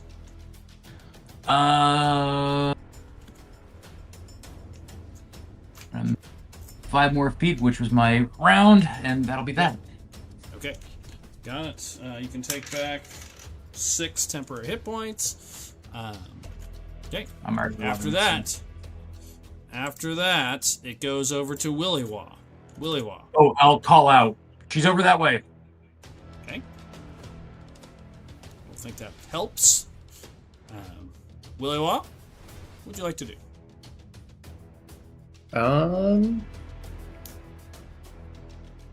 Let's shoot her. Okay. Can you see her? Do you have any see invisibility or anything? No. Okay. I'm gonna debate here something. She's over there is pretty vague, without any possibility of shooting. So I'll pinpoint where she's at by focusing on her mind. oh, I like the color. I like it. Give me a. Actually, I'm gonna give that as a free. With your psionic abilities, I like it. It'll still be a disadvantage because it'll be a blind shot, but yeah, you generally can get a perception of where she's at enough to take a shot. I like it. Good color. Loose the arrow. That's a 28 to hit. That'll hit. I'm gonna fire a second shot at disadvantage. Yeah. Oh no. One hit. Oh, okay. That's Can awkward. you do 20 points of damage on one hit? I think. No. I No? don't think he's got a bunch, but I don't think it's a Wait not. Yeah, any damage? The damage is gonna be 13 points. Made a good run at it. All right. We're gonna keep chucking along here for a minute. I love that she break. just got smacked by an I arrow love through it the too. darkness from above. And it's I a love radiant arrow. People would see where it stopped to hit. Yeah. I think so. And I gotta make a con save. Oh, right, she's invisible. Well, she'll make it. 22. Yeah, she's Yeah. good. A- I mean, her a con's 10's not very fine. good. I mean, it's only +4, but a 10 is pretty easy to get. Yeah. Okay, after Willy Wall, it's her go. So she will continue to move. Wow. Just running. Yeah, My fucking cape. she's gonna die otherwise. That's what she did last time. She turned invisible and ran away. I'm gonna be a real dick about this. I'm gonna bonus action use the other charge of the cape and give herself 2 more points of AC. I'm gonna do that, which is the Shield of Faith effect that it gives, and then she's gonna move. Did she move. have to hold bonus con action. for that? I don't think so. Can you relook at the cape, Kevin? I need to see. I think it's a non-concentration version. Oh, It's from that's powerful. I think it's from the cape itself. Yeah, it was a powerful cape. Can you read the Shield of Faith, Kevin? Does it say concentration or not on the? The spell is concentration. I know that. Oh, I don't have it on my sheet. I thought we left it on your sheet. Yeah, I got it. I found it. It's on your sheet. You can summon Divine Shield, cast Shield of Faith. No concentration required. It is, yeah, 1 time a day. Brutal. Yep, so she's gonna beef up, run, action dash, and I think she has 1 teleport left. Gotta keep track of these. Hang on. She does, it's her last one. So she goes 80, 110 more. Okay. Wow, she's super ran away. Yes, she did. I like ABs that return. She's trying to be able to do that, but it's not looking great. That's her whole go. There's 1 dude left on Joel. Joel's grappled. Joel takes 4 points of acid damage at the start of the turn, followed by an 18 to hit. Is that a hit? That is a hit. Disadvantage. Oh, it is. Thank you. Natural 1. That battle continues on, and it goes straight over to you. Who, again, you generally know where she is. She's now 220 feet away. If you wish to take a shot at her, you can for this round. Then you'll have to pinpoint her again. Actually, she moved already. Never mind. Yeah, you'll have to pinpoint her since you have no concept of where she is at this point. If you wish to. I mean, she's not stealthing. She dashed. No, she's done. Yeah, She's clearly. done. Although She I also guess teleported. She did teleport. Yeah, that would be the one where you'd lose her. Yeah, it's hard to keep track of her, and he can't see. She's getting pretty far from a listening perspective, in my opinion, at this point. All right, I was looking for any like fairy magic I might have, but yeah, just go pure like learned senses from my experience. Give Try me a to find perception check. it. Do Love some a little bit of good tank Nat time. 20 on her stealth roll. Oh, really? 25? Well, keep going. It's disadvantage. Oh, that's right. Yeah. She's not stealthing though. She's action dashing. She's not trying to be visible. quiet. I'm giving him disadvantage because she's so far away. 'Cause he's so far. This is absurdly far. Would moving matter? Like my measly 30 a feet? little. You're gonna have to get a lot closer. You are fighting blind here. Okay, well then let's just do the rolls I got, and no, 16. Yeah, she's just out of range for you this round. She gets out of your scope, giving one last chance to, I believe it is. I'm just gonna do the range people at this point, real fast. Oh, I didn't do the echo. Yep, go ahead. That was perception. That was to see if you even see her. Oh, that was to see if. Oh, that's right. Yeah. I'm tripping. I wanted so bad. Here's what I'll do. Would you fire blindly, Luce, just into the distance if you can't spot her? Absolutely. Okay, I'm gonna let you roll a percentile roll because I love dice rolls. I will Me give too. you a 10% chance to get close, enough for an attack roll. So, Okay. you can do it twice since you got 2 of you. So roll a 10% or lower. I'll give you a shot Okay. because I like you. You kind of know where she was. Yeah, you get a shot. Do a little bit. I want you to feel like you have a chance. No, Okay. and a little bit of.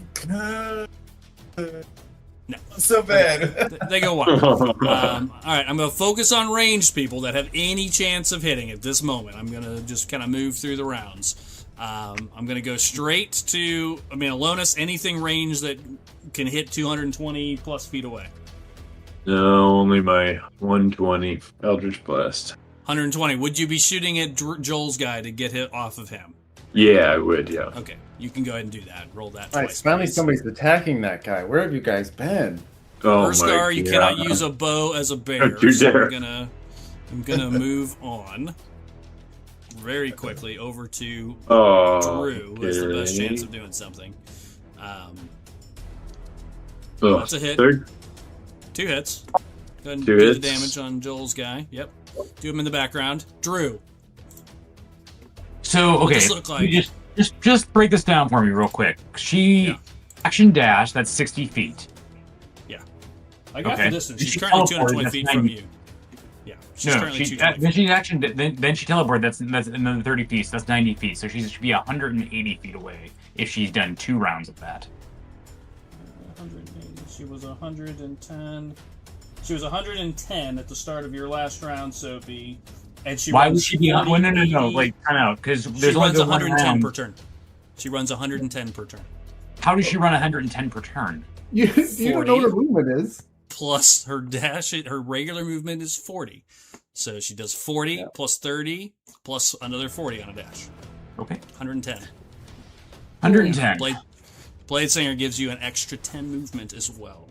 So you said 210 away from Drew? Yeah. Okay.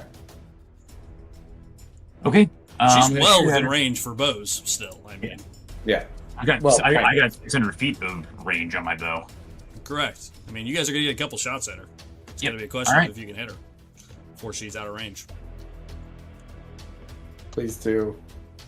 Oh, 28's a hit and no disadvantage. Oh, what a Here it roll. is. 8 plus. oh, that was it. Well, it's sort of Well, it. we don't know. 2. Right. It's 10. That is technically enough to kill her. She's going to use her reaction just like she Yeah. did before. I mentioned she Let's had go. 5 runes. She had 5 runes. She used 2 of them. I'm going to use 2 more on that. She could drop invisibility off this possibly though. She could also still die if I roll low enough. I mean, it's still 10 points. She's going to pull everything out to try to get Oh, away. yeah, Here we 2-1. go. 2 1s, and she would be dead. Wow. Man, that'd be great. What a way to go too. I know. It's awesome. I mean, I still get one more round of her, even if she Yep. runs. There they are. Yeah, but that AC is off the charts. It's really No damage. She will absorb those. She's down to 1. That is the end of Drew's turn. Then it would go to her. She's No, next. it'd go to me. It would go to Oh, me next. yep. You're right. Had to get it up and pull it back up. You're next. Thank you. Thank Yep, you. You're good. I want her dead, Doug. Please, I know please. you do, and I hope you get her. I'm After doing all everything this I can. shit talk, yeah, he's going down. Please shoot at her. Okay, go ahead. All right, here we go. No disadvantage for you. Wow. Here we go, guys. Oh wait, she's still invisible. She is still invisible. Sorry. Well, but she can't see the attack coming either. My attack also is bolted. That like is so. true. That is true. So It's would they straight. cancel?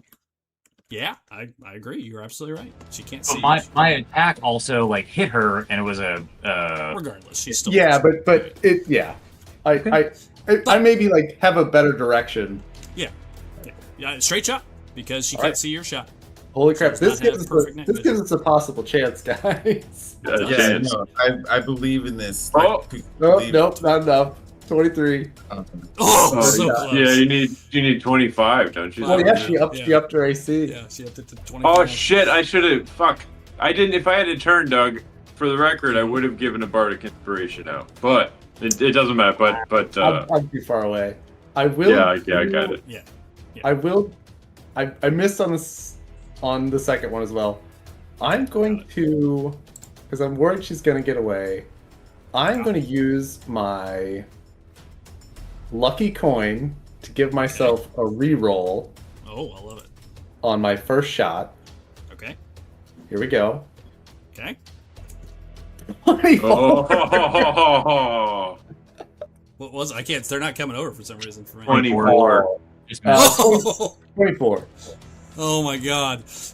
Wow. Just misses. Okay. After that, it's her. She'll move. Can't teleport anymore, but she'll move 80. She's now Still in range. 300. 300. I know. I'm aware. 300 feet. Okay. All to my range. So what? Yeah. So let's see. Two. Kevin, you can give an inspiration to Aaron for his next go. Yep, that is exactly right. Aaron, kids. Send them there. Right. You would go next. Save the In the kids. air. So you, once again, perception check to find her. Doug, let me. Ooh, I rolled low. Okay, real Roll quick. low. Hear me out here. Shut me out for a second. Yeah. Would you give me steady aim? As a bonus action, you give yourself advantage Yes. on your next attack roll. Okay. I love it. As long as you can see her. I rolled a 14, so perception check with disadvantage if you can see her. Okay. Otherwise, I'll give you your 10% chance. Oh God, it was on the 20 almost. Okay. And let's. Oh yeah. Okay. 17. And they're still not coming through for some reason for me. What'd you get? 17 was the highest. That's enough. Okay. So Oh. you can give yourself advantage on one of the attacks. Or is it on both attacks? What does it say? It was no. I can't. Hold on. You give yourself advantage on your next attack roll. Next attack. On the Okay, so current it's a turn. straight shot, and then one with disadvantage, and you may fire. And you've got a bead on her. Let's get some of this. Oh, with advantage you said no. No, straight. No, just straight. Yeah, it was straight. Okay, It's like and let's do Crazy. some echo action on with disadvantage, right? Mm-hmm. Let's do some of. Oh, there's the rolls. Now I see them. Okay, 23 is the first roll. Okay, so it's a miss. Okay, Oh, yeah. then it goes Damn. up to Aaron with a bardic inspiration. Then Willy-Wonk killer. The Bardic Inspiration just gives me advantage. gives you a It D8 adds- right, to the roll. It adds Yeah, a D8. that's This is a right. big- this is a big one. This is important. This could be it. Oh, 19. Oh, Ooh. it could happen. It could happen. Where's my D8?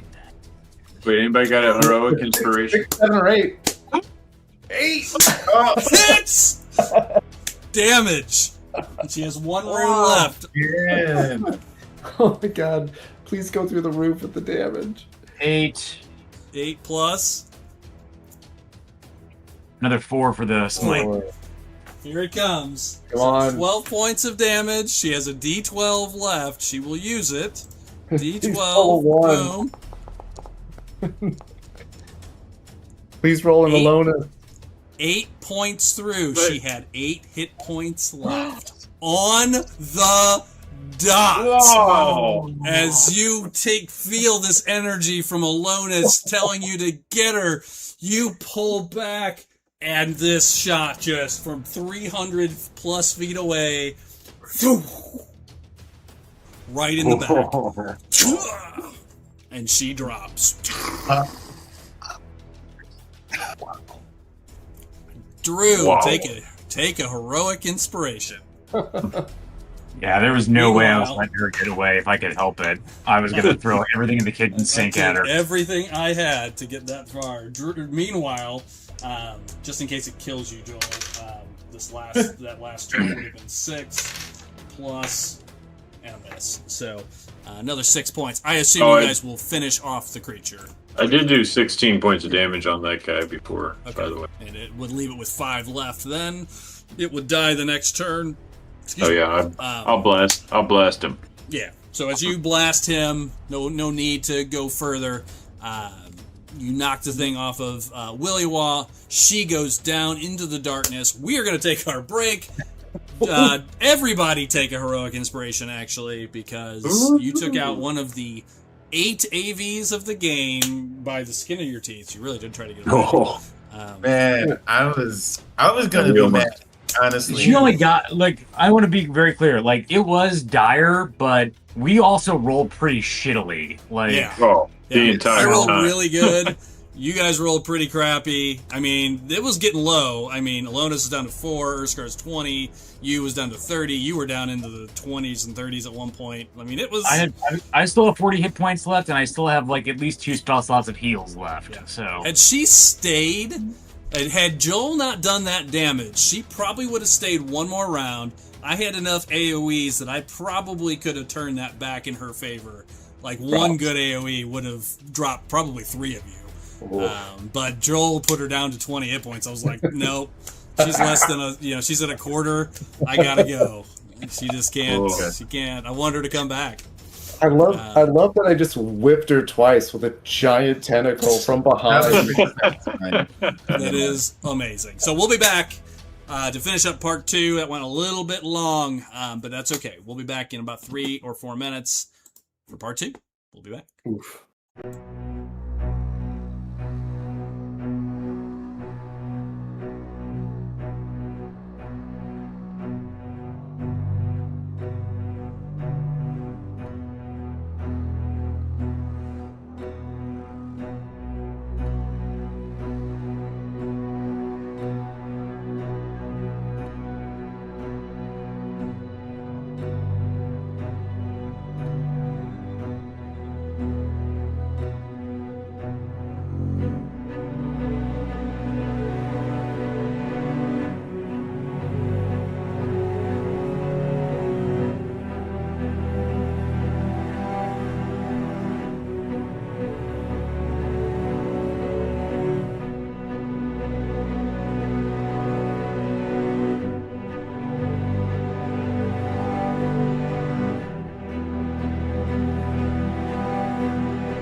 Welcome back to the When Bards Attack podcast, part 2 of our episode 46.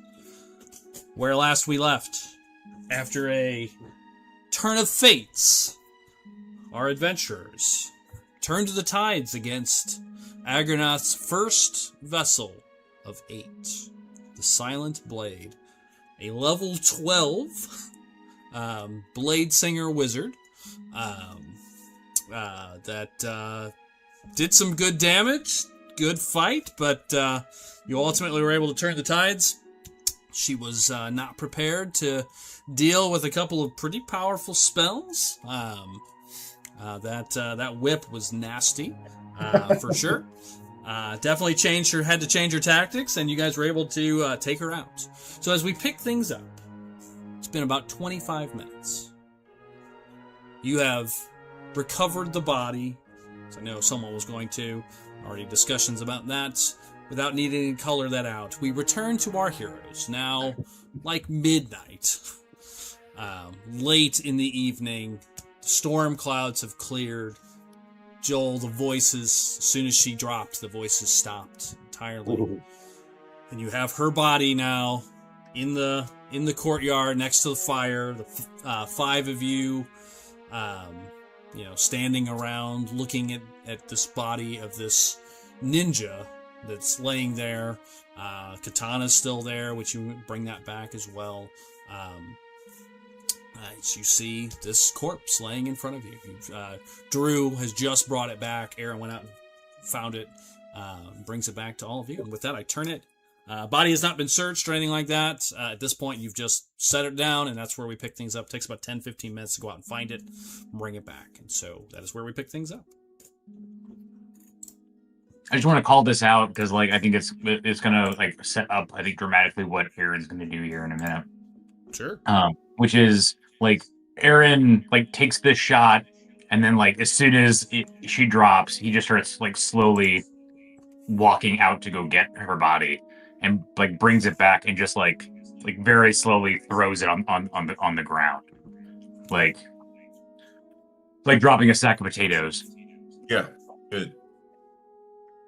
And it's still very, very silent, and reaches down and undoes the cloak, mm-hmm. and hands it over to Alonis. And then begins talking, Kevin.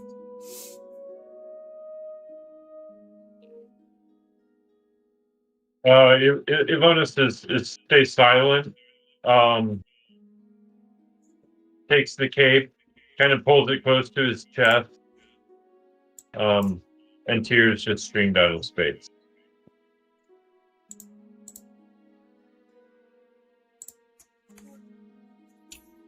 You have this.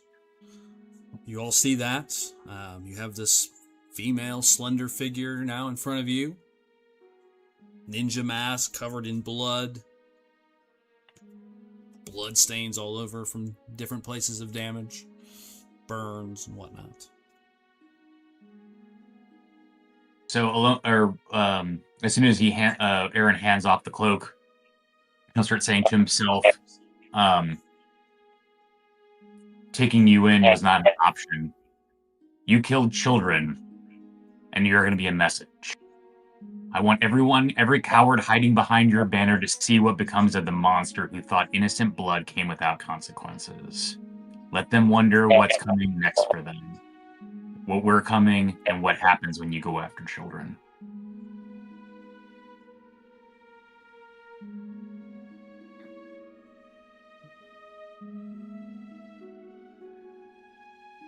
Anybody else saying anything?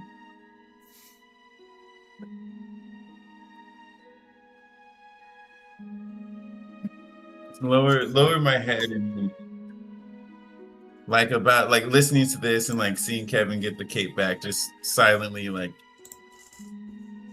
observe, feel. My arm around Alonis as he receives the cape.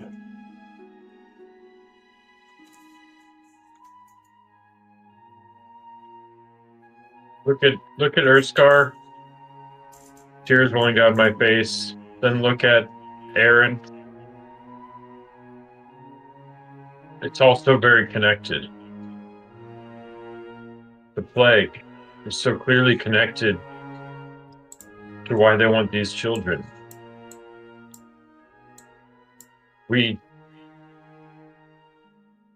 I now understand so much clearer what Karak was telling us in the past. We are the people that need to stop everything that is coming. Aggernath, Zindar. Us right here, right now, we are those people. We must find other allies, but we are those people. Aaron, thank you. Thank you for seeking to protect children as much as I know that we need to. I couldn't protect my sister. I couldn't protect the girl last week, and I couldn't protect this boy. I'm done. I'm fed up. We got to start taking this fight to them.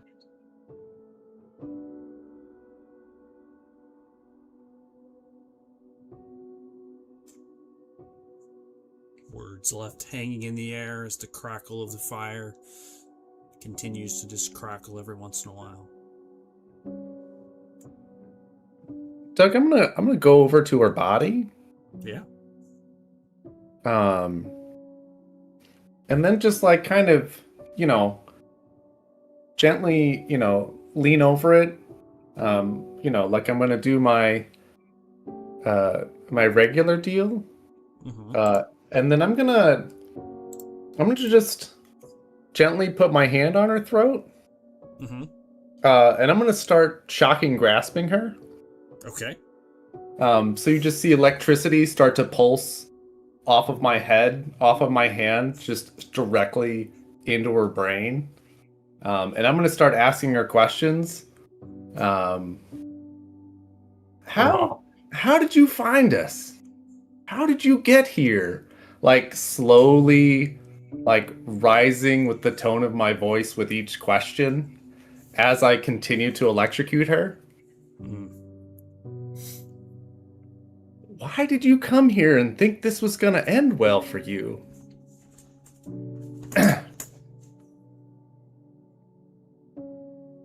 She, of course, doesn't respond.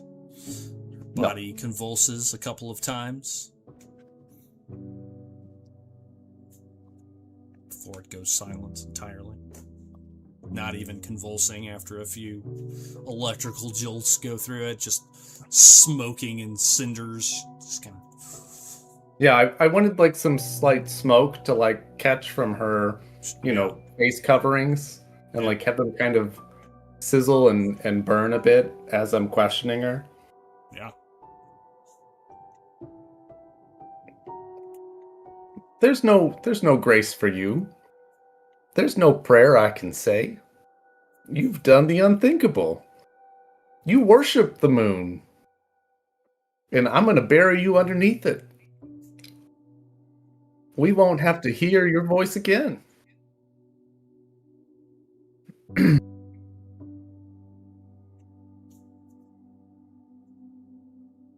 Okay. Rage echoing through each of our heroes, the side of this body. Quietness and stillness as the night air continues. Anybody else want to add to this color? Or if not, are you doing anything with the body? As far as checking it, or... I don't want to Definitely say anything. In what way? What do you mean, in what way? I don't want to say anything else, so I need you to color this out. Start looking over her body for tattoos, checking her pockets for loose change. So checking for equipment. Got it. Are we sure? Are we also sure he is dead? Correct. We're like she's very dead. Okay. I mean, if she she wasn't before. before. She is now. I don't know if we need to do like some Game of Thrones stuff, put her head on a pike or something like that, just to make sure. Well, that might be happening. I don't know. We'll get to that. But so you're checking her whole body. Okay. Are you taking off like like coverings and whatnot? Yes. I mean, Yeah. Got it. Well, so she does have a katana. That for our rules will be considered a finesse weapon that will use the same stats as a rapier. It is magical. Didn't get to hit anybody with it, but it is a magical rapier. I will tell you that much. You can tell it is magical. It would have been really dirty on Jay, who was already down. And that moment happened. I will tell you, before you even identify it, it stops you from regaining hit points. So that would have been so absurdly dickish that I'm glad it didn't even come to pass. Wow. Yeah. So I'm like really happy. When I was going through how this might go in my head, I was like, man, I'm glad I'm not in the same city with Jay. If this goes the way it might. We're making a 9-hour drive. Yeah, this could be bad, but it's an arch-villain. She wasn't gonna not play dirty. She's I literally don't normally. Yeah, I am not normally going after players, but she would have put a knife to his throat, held action. If Drew would have went to heal him, 2 death saves and no points back. It would have been dirty. So, you do have a rapier that is magical. You'll have to identify to use its abilities, but I will tell you, it stops people from healing. But it is a finesse weapon, so it would make sense for those who benefit from having finesse weapons, i.e. the rogues. You guys have a ton of magic shit at this point that you've picked up on this quest. So, Yeah, Devin's got not that the, other sword. All the stuff you not found. the meta game per se, just for in general knowledge. It's probably just pretty expensive. If I bring in, let's say I bring the katana and my trident, and I say when the transfer like the magic from the katana to the trident, is that even remotely possible? Before last episode, the answer was probably no, in that no one knows how to make magic items in this world anymore. However, Drew has a book on making magic items. So that was one of the books that he found in the dungeon. So if with the right, giving it to the right, people. Blacksmith, somebody could potentially use it to either create or modify or adjust weapons. So that is now an option as of today. Gotcha. So you find the rapier. It is magical. You find she is wearing magical armor as well. It is, again, you'll have to identify it to use it. But it is I believe it is studded leather. Double check. It is studded leather. And I totally forgot she had it.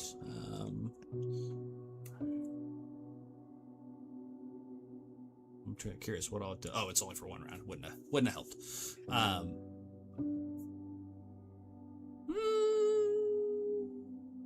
Maybe you could have, but that was a dumb moment for Doug. That's fine. Could have possibly helped. I thought those wizards couldn't wear armor. Light armor. No, they specifically can wear light armor. Yeah. Oh. That's Blazing the gives beauty you of- proficiency in light armor. Yeah, just light.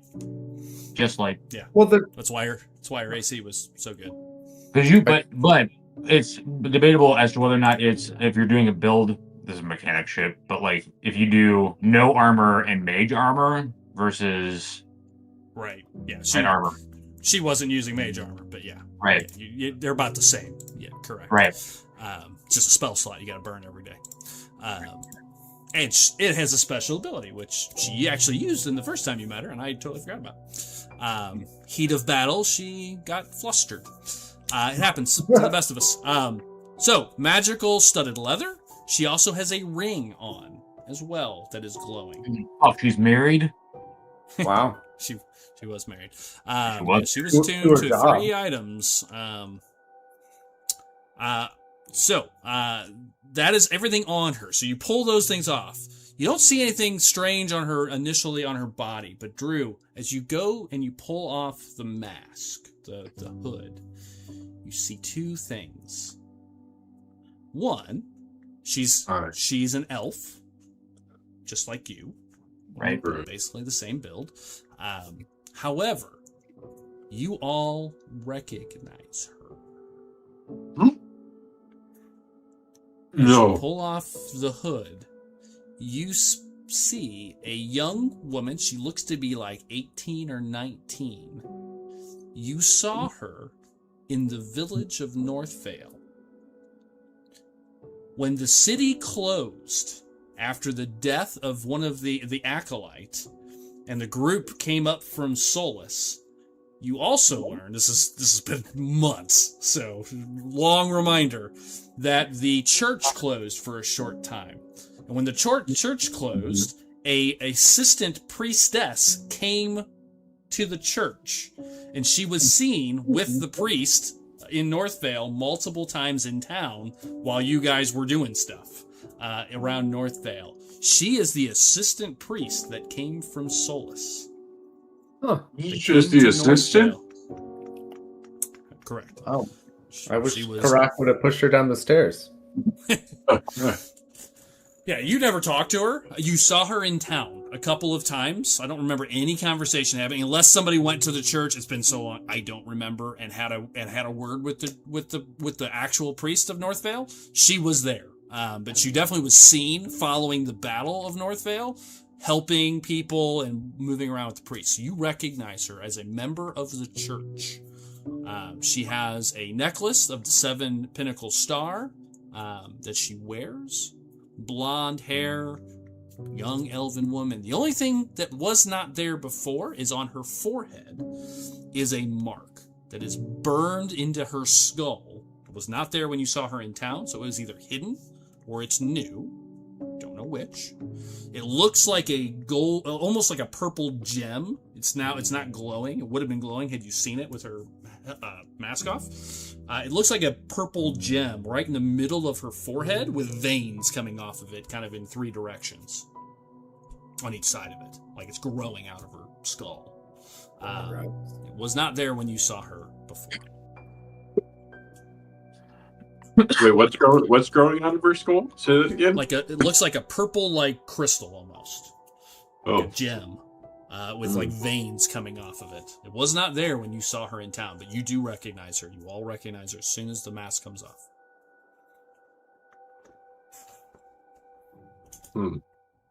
Pop the gem out of her head. You gonna dig it out of her skull? No. Okay. Oh. With what? Graphic. What are you taking it out with? Just crush your skull, and you don't have to dig out much at all. Oh, God. This kind of, yeah. Shock from the person who is literally just electrocuting your corpse. Yeah. She's already been fried. Yeah. Okay. That is what you find on the body. Hey.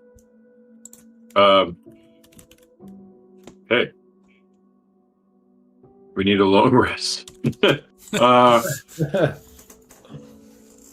much is true.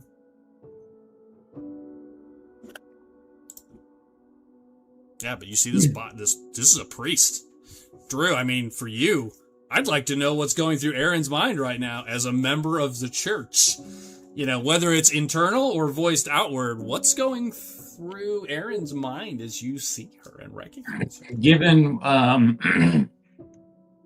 that I haven't shared my backstory with anybody, above table, or at least like for our viewers, I would say that Aaron is feeling another deeper, has already been betrayed by the church and is now feeling another deep sense of betrayal, but also vindication for taking the path that they're currently on. So it's both one of disappointment, betrayal, and resolve. Okay. And maybe even a little bit of confirmation, like that this is actually happening. Yeah. Vindication. You've suspected something was going on, and this is your first real proof. You know. Yeah. And proof for Elonis, too. Yeah. You see her pendant. She's a member of the church.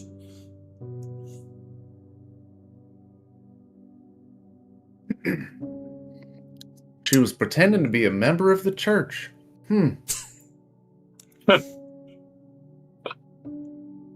No, this is exactly what the church does. This is exactly who the church is. They went after my sister. They're going after all these kids. That's it. I've had it. I'm sorry, Aaron. I know you're a member of the church. Sorry, Willie Waugh. But how did she get here? I mean, we saw her in North Vale. We're nowhere near there. We've been traveling for days in the middle of nowhere. I think she must have I've been. been in the group by then. What's that? Was I in the group? No. You were No. Okay. You've never seen her before. Okay. She just looked like an elf with a really nice bracket to you. Yeah. Yeah. Think all the time. She must have been tracking the kid. And we But happen to how? also be tracking the kid. It's got to be the seed. It is precious to them. The seed or the Seed crystal? or the Oh, crystal? the crystal. The The crystal. crystal. Yeah, the crystal. Yeah, yeah. Sorry. That's true. She must also have been able to track the crystal. She told you she wants the crystal. I mean, she made it clear. But then why kill the kids on the way? Well, I guess you know that's that also part of her thing. Yeah. Yeah, they already told you. They feed Yeah. on them. They get Yeah. their power from. They feed Agernoth directly. He's like they're like the truly. That's why they're called vessels. And what they feed on goes directly to Agernoth, sustains him, potentially. Oh, restores I actually him. missed that middle part. Okay, got it. Okay, so they feed on him. Agernoth begins to get more power. Yeah. You remember the first episode of Buffy, the vessel, or whichever the first season of Buffy is definitely where this group came from. You know, the feeding the master. It's definitely my inspiration for this whole group of villains. Why is the church so directly connected to Agernoth?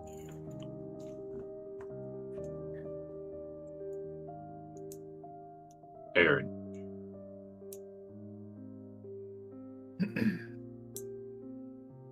Are you actually like asking? Is that a Yeah. Aaron. That was pointed. Yeah. What is when you ask that? What does Alonus look like? Like, does he look angry at Aaron? Does he look like what's? I'm curious. What's the? He does look angry at Aaron, but it's not directed at Aaron. It's directed at the looks church. like anger. Yeah. Yeah. Okay. I also want to be just to color that out a little bit more. Aaron has not looked at anybody but but the priestess. Like his eyes have been fixed upon her and nobody else since dropping her body on the ground. Alonus, do you like get up in Aaron's face when you ask that? Are you like getting like real close? No, but I'm probably a few feet away. Yeah. Okay. 3, 5. Yeah. Trying to picture this in my head. A little more than arm's length away. Got it. As I have come close to see the body, acknowledge its connection to the church, remembering everything she said about Agernoth, and me seeing black riders dressed very similarly. Oh yeah. Right away after slaying my family, and having She could have suspected. been one of them. Exactly, and having, more than now, not just suspicions, knowledge that the church is part of this. Aaron? Oh, Were you gonna say something, Joel? no. Go ahead. Keep going. He asked you a very specific question.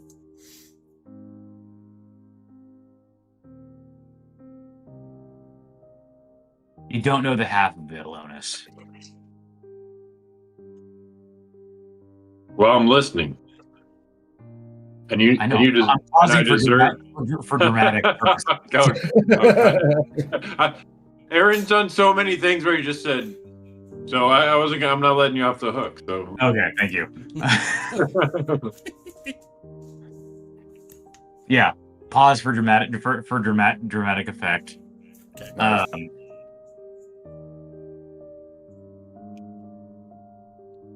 This is,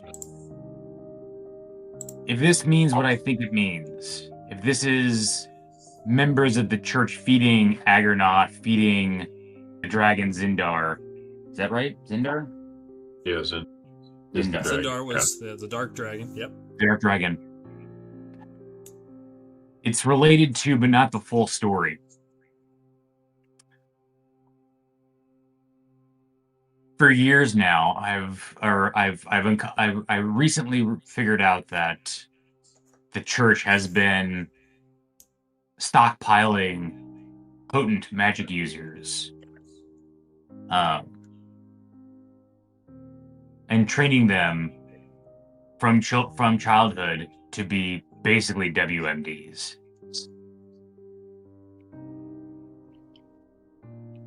And they source them from the most magic-rich places. I know this because I suspect I am one of those people that the church brought in and raised from childhood.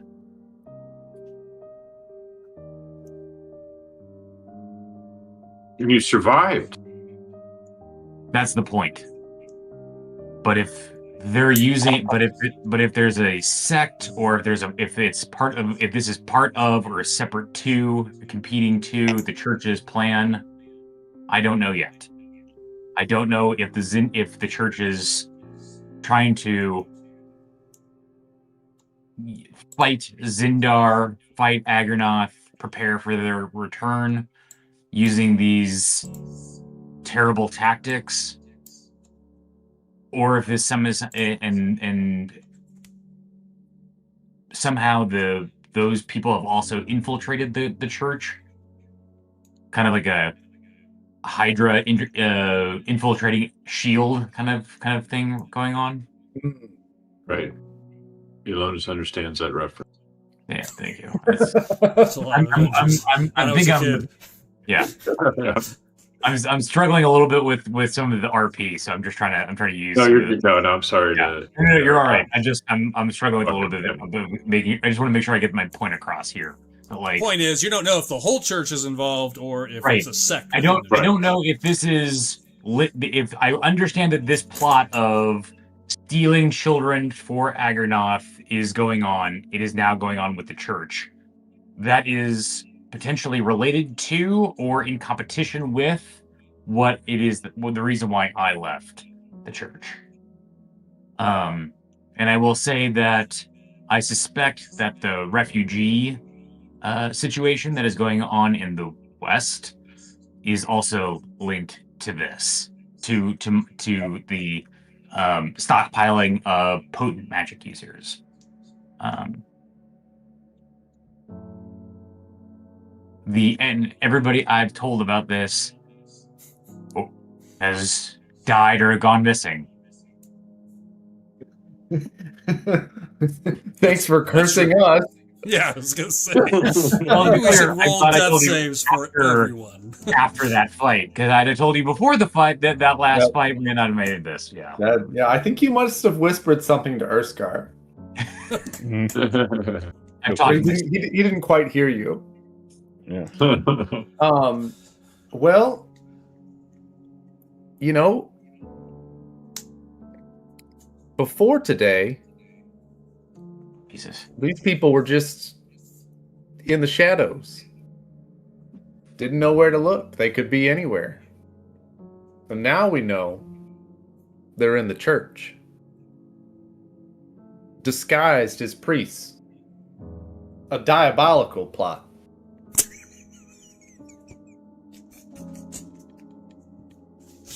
But it gives us a place to look. So Well- now we know any priest we see cannot be trusted.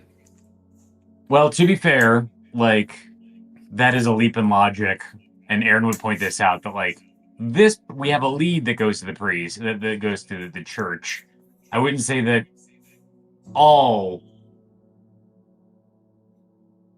of the church are culpable worshippers, vessels of Agronoth and Zindar. It's possible. It is possible, but we don't have enough information for that to go on for that. But it's also yes, and it's also possible that these people, yes, have infiltrated the church and are using the church. I get that.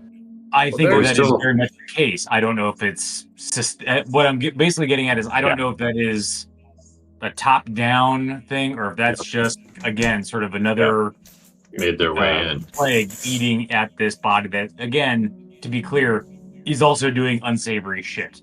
Like, Well, Right. we know for certain that there are priests fighting to stem the tide.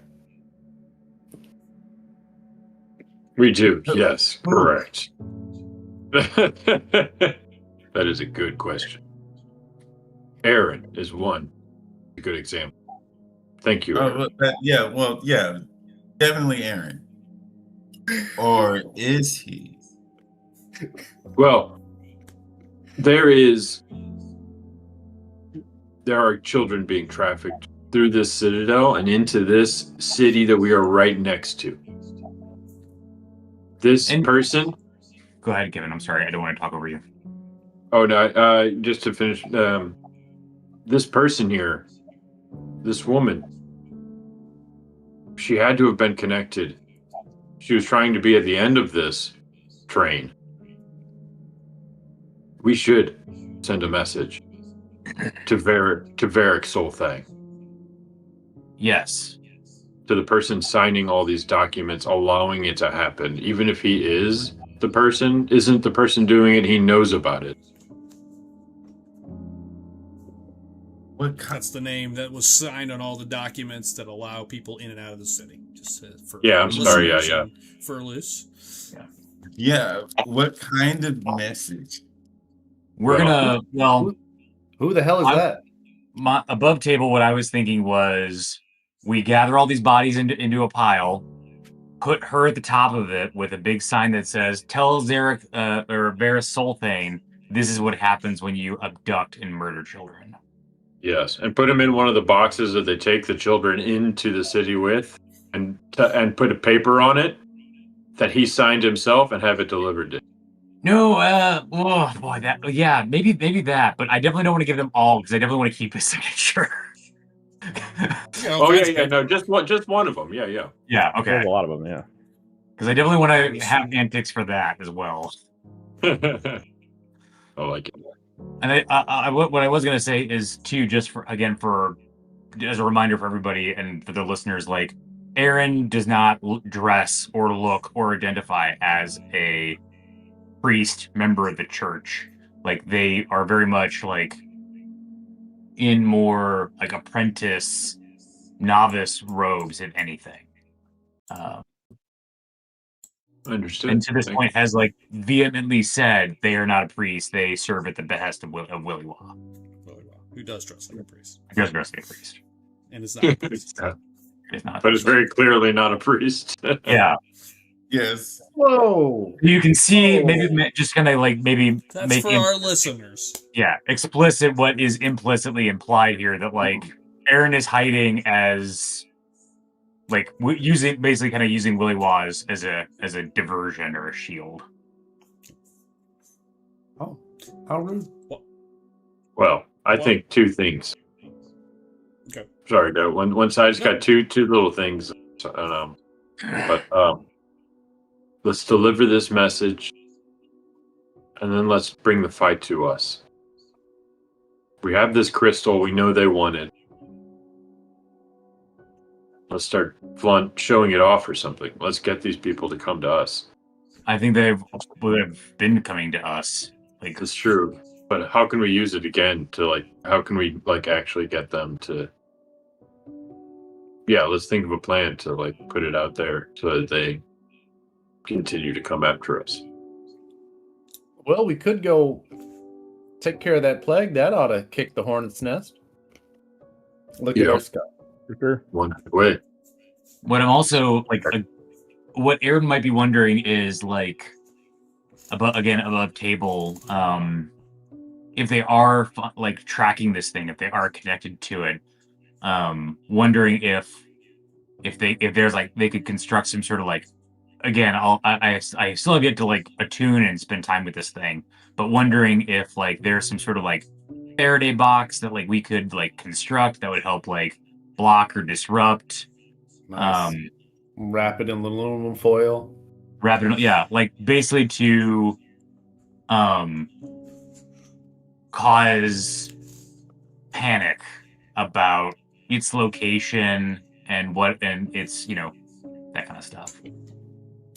Give me an Arcana check. If they're relying on the fact that well we know where it is, if we can disrupt that would potentially cause a panic. Sure. Drew, give me a Arcana check. While you're doing that, I'd love to hear, in response to what Willywaw just said, and just in general, because Urskar's been kind of quiet as this conversation's been happening. Jason, and then I'd like to go through Jason and you here just to get their reactions. Thank you. I'll give you something in a minute. Jay, I'll start with you. Anything going through Urskar's mind or in reaction to Willywaw saying that, or? Yeah. As he does that, and just start to kind of pace around everyone, just kind of absorbing all the information. As Willywaw says that, so you're saying we need to start killing everyone in our path, start getting rid of people.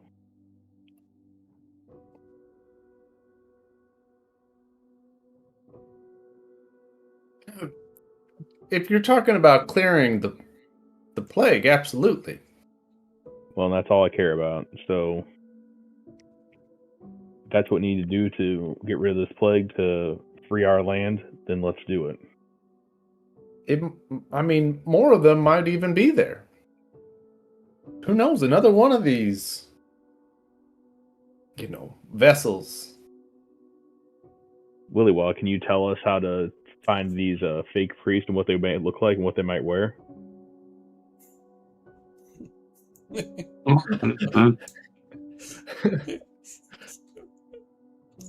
Well, based on this one, we can just check all their foreheads and see if they got rocks for brains.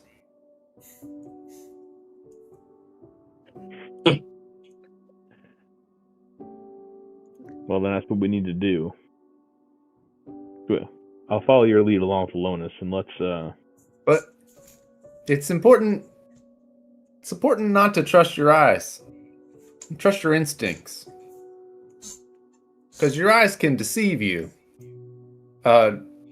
Disguise myself as Urskar. Okay. You? As he does... okay, go ahead. No, good. No, you go ahead. Jay? No, I was ready to say something that just kind of quickly went out of my mind. Kind of like stand back. Like, obviously, we've seen plenty of magic so far, but it's kind of still kind of jump back a little bit as he does that, and just nod and then go back by Lonus. Put my arm on his hand on his shoulder. It's time for you to lead us to get rid of this plague and to find these children. We need to make haste and move soon. Go back to get all those crates out of the chamber, and then you're going to get those crates out. Yeah, I'll start doing that while you guys are finishing here. Because we decided, real quick side note at the end, before all this stuff happened, we were, from what I remember in the last episode, we were discussing on where to camp. Did we ever officially decide on the camp? I think I remember saying we were going to camp outside, not in the structure, correct? I mean, we can camp in the structure. If we camp outside, I'll have to do... I have one spell slot left. I can cast Lemoyne's Tiny Hut. Wow. Alright, I will... real quick, which one were we going to plan on doing? I thought we said we're going to not be in the thing. Yeah, I think At this point, it doesn't really matter. You've cleared the place. I will tell you that much. Okay. And I'm not doing anything else through your next long rest. So you guys can stay outside near your horses, or you can bring them back and stay. You have the citadel itself is, it is covered. There are beds and stuff kind of scattered around. You're welcome to stay here. Let's do that, but I'll bring the crates to like a main area. Let's just say carry them out of the chamber. So I'm gonna Bring head the back and crates. start doing. Bring the horses back, all that Yeah, good stuff. I'm gonna start doing that way. You guys finished up here. Also, we're going to address Alonis's drug problem. No one knows What are you that. talking about? What are you talking about? You. As this conversation's been happening, I'd like to get you's reaction as well, and any thoughts, or if you have any thoughts you want to add. Just to make sure everybody's had a chance to talk through what's transpired. I want to make sure I know what Willie Wells said. What was the specific thing that they said? That we need to go. Should we go kick the hornet's nest by going and putting a stop to the plague finally, once and for all? Which I know is important to you as well. It is. I mean, this is the mission, but like, we're talking like, just like semi like out of like, in character game. Like we're talking going no more side quests. We're trying to get on this main quest but like the root of it all, not just like put out little fires. You want to find the big bad of the plague and go whoop its ass. Yep. And you guys generally have instructions of where the plague is spreading from. You guys got that a couple episodes ago. It is just north of the house. You guys up in the woods near the mountain Dragon base. Tooth. Yep. Dragon Tooth. Yep. Mountains. Yep. If that is what you wish to do.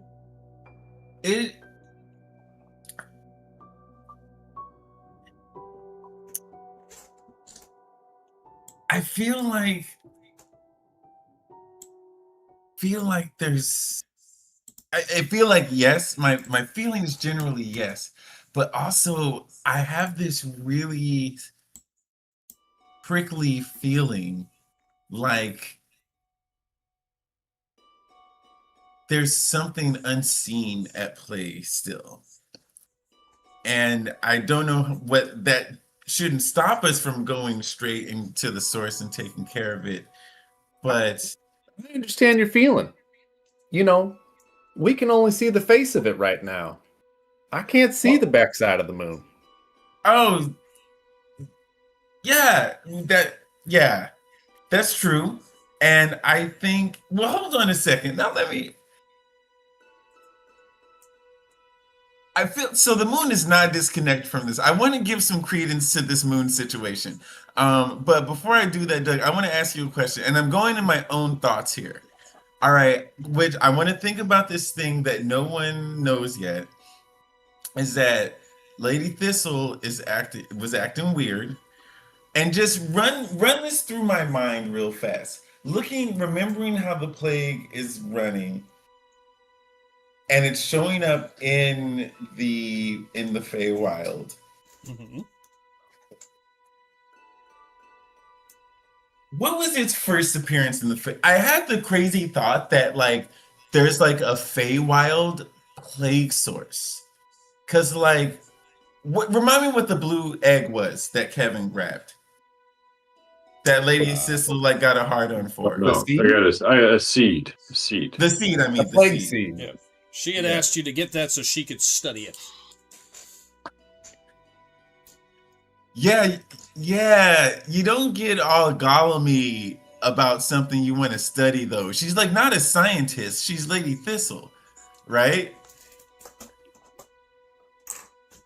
I mean, that's my own, thing I have to think through.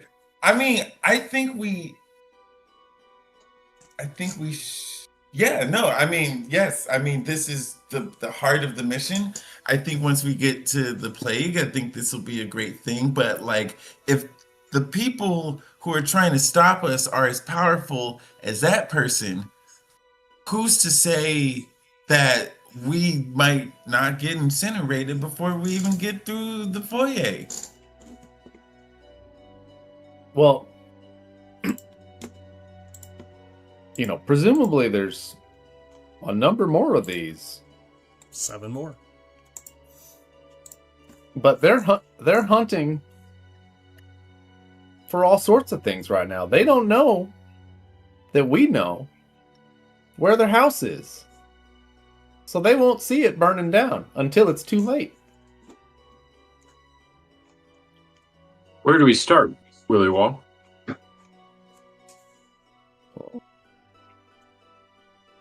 I guess we just head north. Well, you're not referencing the church. I thought you were saying to burn down the church. Oh. No, I was talking about the plague. The plague.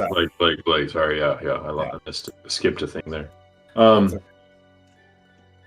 mean, you could burn down a church if you want to, but I don't think that's going to do anything. Yeah. Yeah, they've got a lot of targets. They've got 6 more crystals that they're looking for. If they don't already, 5 more crystals if they don't already. 6 children of the gods. Yeah, 6 children. Thank you. Yeah, 6 children. So 5 more of those crystals that they might already have, and then they're looking for children, all the star children, as well as. Well, I guess that's it. I guess those are their 2 main targets that we know of.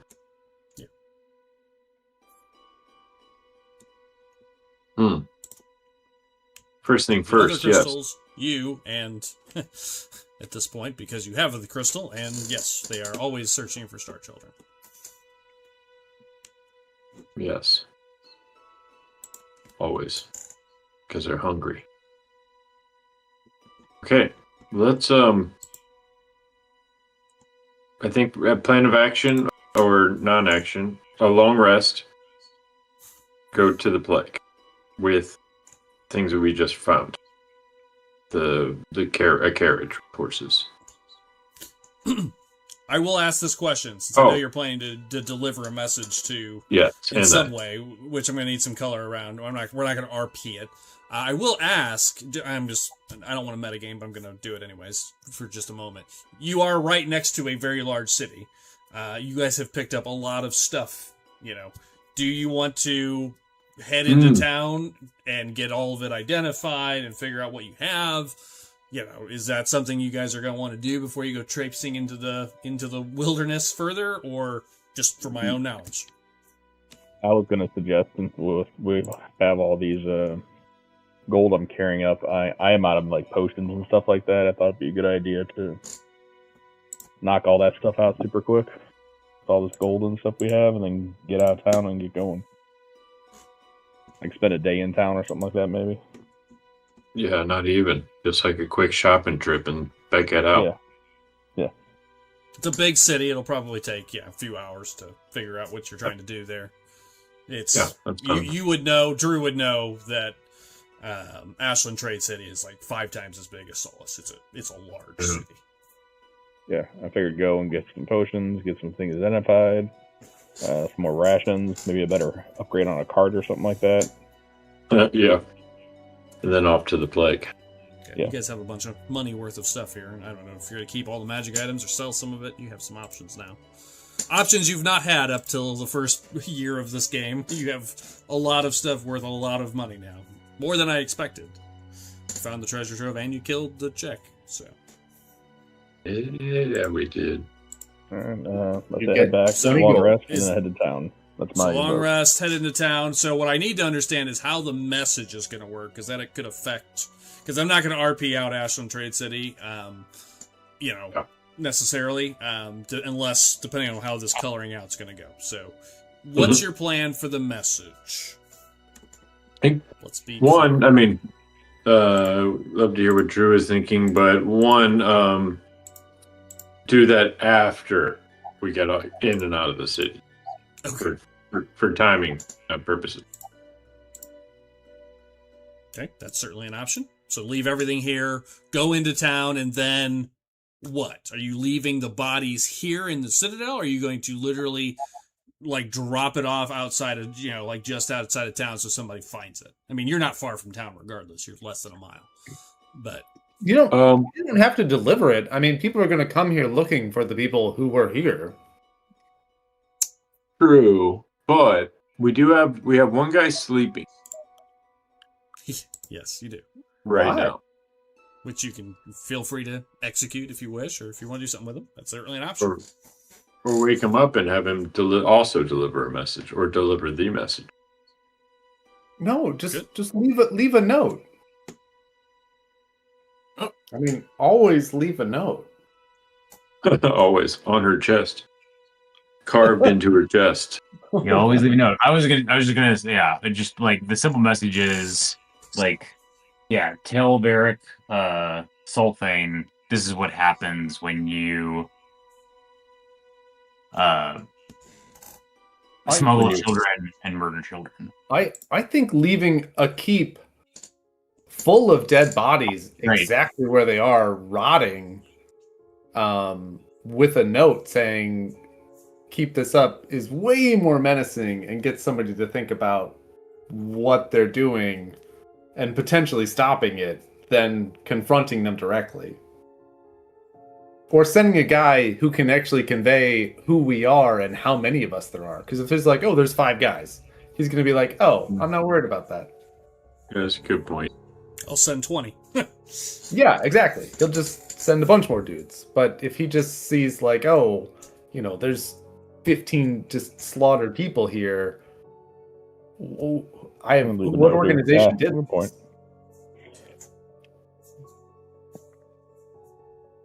Okay. I don't know. Have some opinions. Receiving- What do you want to do? Receiving this dead, very powerful person would send a very strong message. They'll get them no matter. I think the thing is they will understand who who these people are regardless. We're not delivering it. It's not going to be kind of a Godfather. They're going to wake up with a horse head in their bed. But I think it will still convey the severity of what's going on while still leaving a lot of anonymity, which arguably will be better because then they'll be a little more paranoid. They don't know who and how many. Yes, the Yeah, paranoia is what you want. As I long will as we say leave a one note. thing. Yeah, I will say one thing. There will be a note. I want to be real clear. I'm not going to answer one way or the other. You said something that was a pretty big assumption. As far as the girl, there is no evidence that would suggest she was tied to this group in any way. Mm-hmm. You know she was after the crystal, and you guys have since made comments like, oh, she was probably tracking the crystal or the kid, one of the two. She may not be involved with this group at all. She may Doesn't matter. I think, yeah. may all be tied together entirely. Yeah. I just wanted to clarify that was a big assumption that I don't know that I've provided any insight to, one way or the other. I think we can leave a note that we'll both serve. If they are a part of the same group, I think the note will get across to both groups. If they are different groups, I think that leaving a note will still suffice as to Sure. This is what happens when you kill or kidnap children. Sure. Doesn't change anything you've said. I just wanted to clarify that. She may or may not. I don't want to leave the impression that she was definitely involved. Well, I mean, I would think that would be a question mark. They're at least parallel organizations because one Correct. of them is finding star children and Right. maybe selling them to her organization. Exactly. At worst. Yeah. My point is there's more to find here potentially if you decide to pick at those threads. It sounds like you're not going to do that today because you're going to be moving towards the woods at some point, but I wanted to clarify that to me would be an open thread. Is it the same organization? I think you just nailed the head on the head. Or is it a parallel organization that's working in tandem? Yeah. There are definitely numerous organizations. Yes. Absolutely. This was written as a Game of Thrones story. When I started, I was watching Game of Thrones when I wrote this. I was like, I need lots of people with their own little motivations. Maybe some are tied together. Maybe some are conveniently tied together. Maybe some are not. Okay, so what's the decision there then? Leaving the bodies here with the note? Is that the plan? Yes. Oh, I'm missing any objections? Okay. Oh, yeah. Got it. That's good. All right. Then I think that's decided. I'm just kind of watching the clock here. We're not going to go too much longer. That's what she said. Hello. So with that decided, you guys can kind of organize everything. You'll head into town in the morning will be the plan. Get your stuff, and then you're heading up north. Is that kind of the general gist? Yeah. I'm going to put an X on the map so you guys can kind of see where you're at. You're just outside of Ashland Trade City. I am showing the map again. I'm going to put in a going to put a X where you would believe the directions were given to you as far as where the Douglas or plague M's. is coming from. I know. I was copying an M. The M is where Miriam's crystal was found, just for reference. But somewhere around there is where you would believe it to be, where the X is now on the map. Got it. You are currently just outside Ashland Trade Center. You're going to head into the city. So, okay. With that, you may take your long rest officially. There's going to be some things that happen, and then we're going to do quick shopping and kind of a color of Ashland Trade City as you get your first view of it. But then we'll do quick identifies and any quick shopping, and then we're going to wrap for the night. But I assume there may be one last thing happening tonight that may kind of wrap us. We'll see. What's everybody doing for long rest? Anybody doing anything I need to be aware of? I'm gonna Besides spend time sleeping with and taking watches. I figured. Yeah. What'd you say, Drew? He's going to spend time with the crystal. Oh, Okay. Specifically, I'm going to notice that there's a hole in the middle of it. My precious. Precious. You, All you right. drilled two more Yeah. holes in and Thanks, start Bruce. using it as a bowling ball. That's right. Bowling ball of death. All right.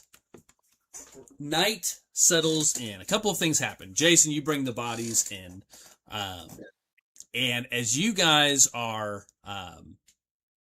Where's what's his face, by Cap- the way? what's that? Don't we have what's his face? Isn't there a what's his face? Someone with us? no, he's Well, gone now. good. He's gone. He's Okay. dead. Yeah, I do have a question about the sleeping slaver. Are we Xing them at this point? For my own knowledge? You going to leave them Yes. here with the bodies to wake up to? Or you going to... Oh, yeah. Kill him. Well, then he could run back and talk about it, tell everybody what happened. I think he was Well, trying he to never- keep the he end. never Well, they saw never anything. actually saw anybody. He never saw anything. Yeah. He never saw anybody. He would have said, "I think there's something in the bushes," and then fallen asleep. Yeah, that's what he said. He saw Yeah. something I outside, do like- and then he fell asleep. I do like the idea of him up to just bloody murder all around, though.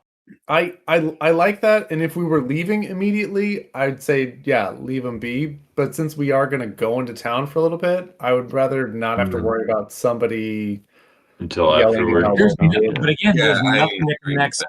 us to that in this. That's true. No, but if he runs into town and starts a whole hubbub while you're Alarm. still there, We might Yeah. get locked down. Might get locked down or something.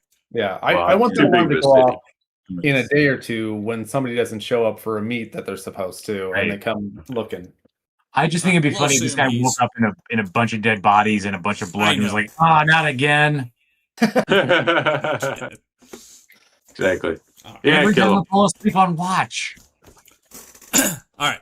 As we wrap, so no to the guard. Got it. Message set up for the night. You all can take a long rest. I'll assume some watches happen. I will tell you nothing is going to happen. As the night carries on, you can all take a long rest. However, as our camera wraps for the evening, what we see is Aaron sitting by the fire, holding the crystal, looking at it, focusing on it, kind of pushing your energy into it to attune to it. You connect with the crystal. It takes about an hour. You do connect with the crystal, Aaron. And as you finally do, what we see is, well, maybe Jason is on watch, just picking someone at random. You see the gem begin to glow softly this time. And as you're looking at it, Aaron, you feel yourself kind of pulled into it. Like you've been inside the crystal before. She pulled you in as you all, once you rescued her the first time, you all were actually brought in to speak with Lady Miriam. And as you're holding it, Drew, you kind of look at it and you feel yourself pulled in, and you find yourself standing in that wasteland of the world of magic once again. You see the little stone pillars where you met with her before. And as you sort of appear here, you see Lady Miriam sitting by this kind of blue fire once again. However, this time, she looks healthy. You see the color is sort of returned to her face a little bit. And as you appear, she stands. She never stood up before. She sat the entire time she spoke with you guys before. She stands up. Do you walk towards her? Yes. Okay. You make your way up. You see this angelic face of Lady Miriam. Black hair. Still pale skin, but a little more colored than before. Beautiful purple eyes that glow. She's dressed in a beautiful white and kind of purple gown with vestments on. You see, crystals and gems and jewels. And she just kind of opens her hand towards you. Please, Aaron. She kind of motions to sit near the fire with her. She kind of sits back down as you approach. She doesn't sit. She kind of comes down to her knees, and she's about 7 foot tall. She looks pretty tall, and she's even as she's kneeling, she's like 5. She's basically at eye height with you. Right. She kind of kneels down, and she takes her hands out to take yours. Do you take them? Sure. Yeah, I'd place my hands inside of Miriam's hands. Okay. She takes them and she just looks at you. Is she gonna try to slap him on the? No, she kills you. No, just fooled you. No, she takes your hands and she looks up at your face. Thank you, Aaron. You have done so well. You have broken the curse from this place. And soon, I will return to the world of men and mortals.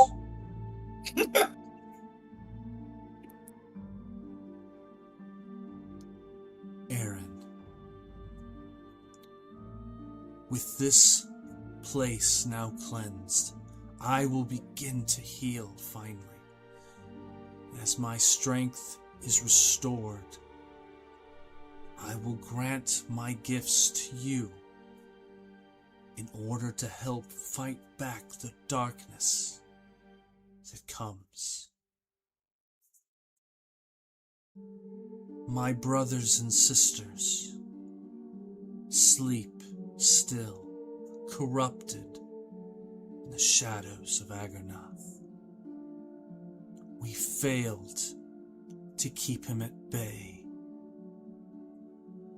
But with your help, with their help, with the help of men and the women of Aerith, I believe we can destroy Agarnath once and for all. You will need my brothers and sisters. We must save them.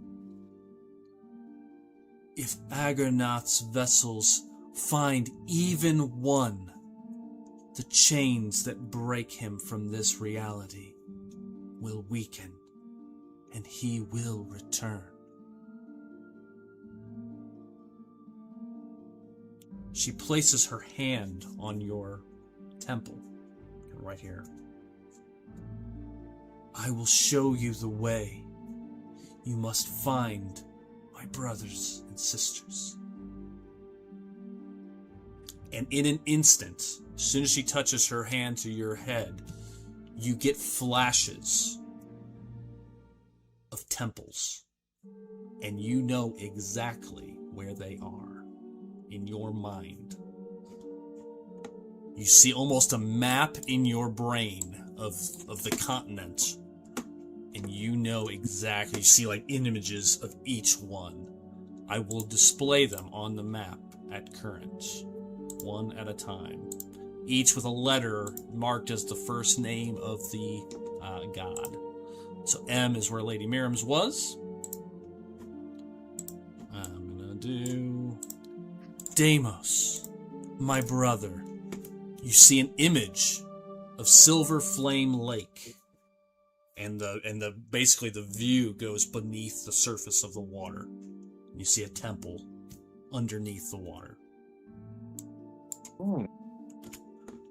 I gotta get all the names of the gods here real quick. There they are. I've got him. Ocanus. You should see it on the map now. In the Nagabande jungle, you see a temple deep in the forest that appears. Temple. That is Ocanus, my brother. L appears on the southern part of the map, near the oasis. Lohash, my brother of flame. You see this temple deep in the desert. I'm missing 1, 2, 3. Eos. Praise the Eos, sun. Is that the only one? 1, 2, 3, 4. Miriam, Eos, Deimos, Bedohina. Bendahina. You see, not far from you, in the plains of the Darshan steppe, where the wind never died down, you see a temple buried sort of beneath the surface of the earth, hidden behind under the ground, under the hills. You see a temple there, not far from where you are. B for Bendahina. Whoa. And finally, E. To the left of the map, near Kesper City, you see an image of a temple at the top of the highest mountain. The highest mountain in all of the continent. You see a temple built into the very side of the living stone, where the sunlight just drapes over it pretty much all day because of its height. You see those images appear for you. And they are now on the map officially. You know where all 5 of the other temples are. Like You must... collecting the Voltron lions. Yep. My brothers and sisters, if they can be saved, will aid you in the battles to come. Aaron, trust no one. The church of my family has become corrupted. They follow a darkness they do not understand. Go. I beg you. She just looks at you, and then you feel the connection just sort of dissipate. You have a new magic item, officially. On your sheet, Aaron, I'm going to put it on your inventory real quick. It does require attunement, which I think you opened up a slot for already. Good. Miriam's gem has been added to your sheet if you if you attune to it and you refresh your sheet. Mm-hmm. You will gain +1 to all spell attacks and spell saves. You may cast the spell Dream by expending one of its 5 charges, if you wish.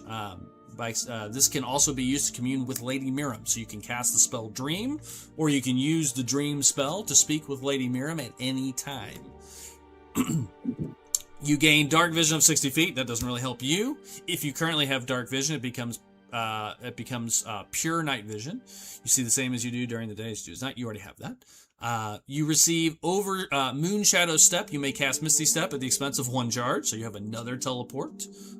When casting any teleport spell, including your innate ones, any creature within 5 feet of you will take 1d6 of radiant damage going from now on. So the teleport is now magically infused.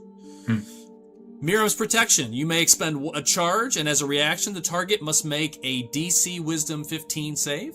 On a fail, the attack is made at disadvantage. If they fail by more than 5, it misses automatically. So you can essentially distract people through Miriam's Protection with the expense of a charge. By expending 2 charges, you can create a ward 30 feet from you. For 1 minute, each creature that ends its turn in that space is healed 1d8 points. Any creature that is dropped to 0 hit points automatically returns to 1 hit point, and the spell ends. This includes spells like Power Word Kill, or any spell that destroys a target, including Disintegration and things like that. The spell requires concentration. And you automatically learn the spell Guiding Bolt, which you can now cast as well, which I think you already have that. But you can cast it by expending a charge. Lots of little abilities. Oh no, I don't have Guiding Bolt. I have Word of Radiance. Oh, okay. Well, now you have it. So you have attuned to it. You hear her say those things, and that'll be something to consider next time. What I'm going to do is, just so you guys can be thinking about it, if you're going to go get all this shit identified, I will tell you what it all is. It is going to cost, basically, I'll give you a bulk discount because it's so much crap. Normally it's 50 gold to identify something. I'll do, with how much you're going to get done, like 30 a piece. So how much stuff do you guys have? I know the girl has 3 things. That she has. Does anybody else need anything identified? Yes. Kevin, your sword. Right? Yes. Correct. Shield. We have 2 different armors. Is that the girls and the one off the body? Correct. Okay, We so have- 1 more. So that's 5 now. Got it. Glaive, We have 6. Glaive was The- also mine, yeah. I think the shield may 7. need some. Yep. Anybody else have anything that needs to get identified? Did the liquids that you drank, Kevin? Does that we know everything about that, or? Yeah, there's no identifying that. That's Okay. that's just a drug. I don't know what you're talking about. Okay. Anything else? I'm not high. My pupils aren't dilated. Stop looking at them. Please That's note, everything. Kevin, that +2 carries into tomorrow. You still have it. And- the next day. And for forever, You don't as know? long as I keep drinking. No comment. Okay. Okay, so 7 things. I think that's going to get identified, so you guys can think about who's getting them. Let's just take 200 gold out of the team fund. So I'll do another 10 discount on top of that. Is there a team fund? Yes. Okay, let's take 200 off to get all that stuff identified. It's going to wipe out the So team. Okay. Well, you can probably sell some of this stuff if you don't want it. Here is what you got, guys. So I'll start with the stuff off of her. Officially. Real quick. Then we'll wrap. We'll actually color some of this out at the start of next week, but just so you guys can, again, be thinking about who's going to take what. We don't have to argue about it in-game next time. All right, here we go. She has a Ring of Protection. That was the ring that she had. It's just a straight +1 to AC. She has a weapon of certain death. That is the sword that does. It is just a straight. Basically when you damage a creature, the target cannot regain hit points until the start of your next turn. That's what that does, and it's considered a rapier for our intents and purposes, but it is the katana that stops hit points from being regenerated. And then she has, and you're going to like this one, I think. I can't believe I didn't use this. Would have bought her another turn or two. I think you can only do it once, though. A couple times. The studded leather armor is it's a standard studded leather. However, as a bonus action, you can become incorporeal for 1 round and walk through walls. This is how she walked through the wall when you guys fought her the first time. She moved through the window. I remember it still. And she just kind of appeared outside. So it's called ghost armor. Ghost armor studded leather. So it's a straight studded leather, but you can become incorporeal for 1 turn. You can do that a number of times equal to your level. Oh my god, she could have gotten away. As I said, Doug forgot she could have gone incorporeal for 12 turns. So there's that. That's the stuff on her. Next, what else do we got? Your sword, Kevin. It's already on your sheet. Yes. It gives you flashes of the future, and the first time you attack anybody with it, you get advantage. The first time you hit any creature. Oh wow. So it's just 1 time, not every turn. You get an insight into their body, and the first time you always get advantage on that attack. Cool Just 1 for people time. that gets 1 time per creature. Yeah. Got it. Super effective. The bigger ability is it gives you insights into the future. Got it. And you're saying, what were you saying for people who get what?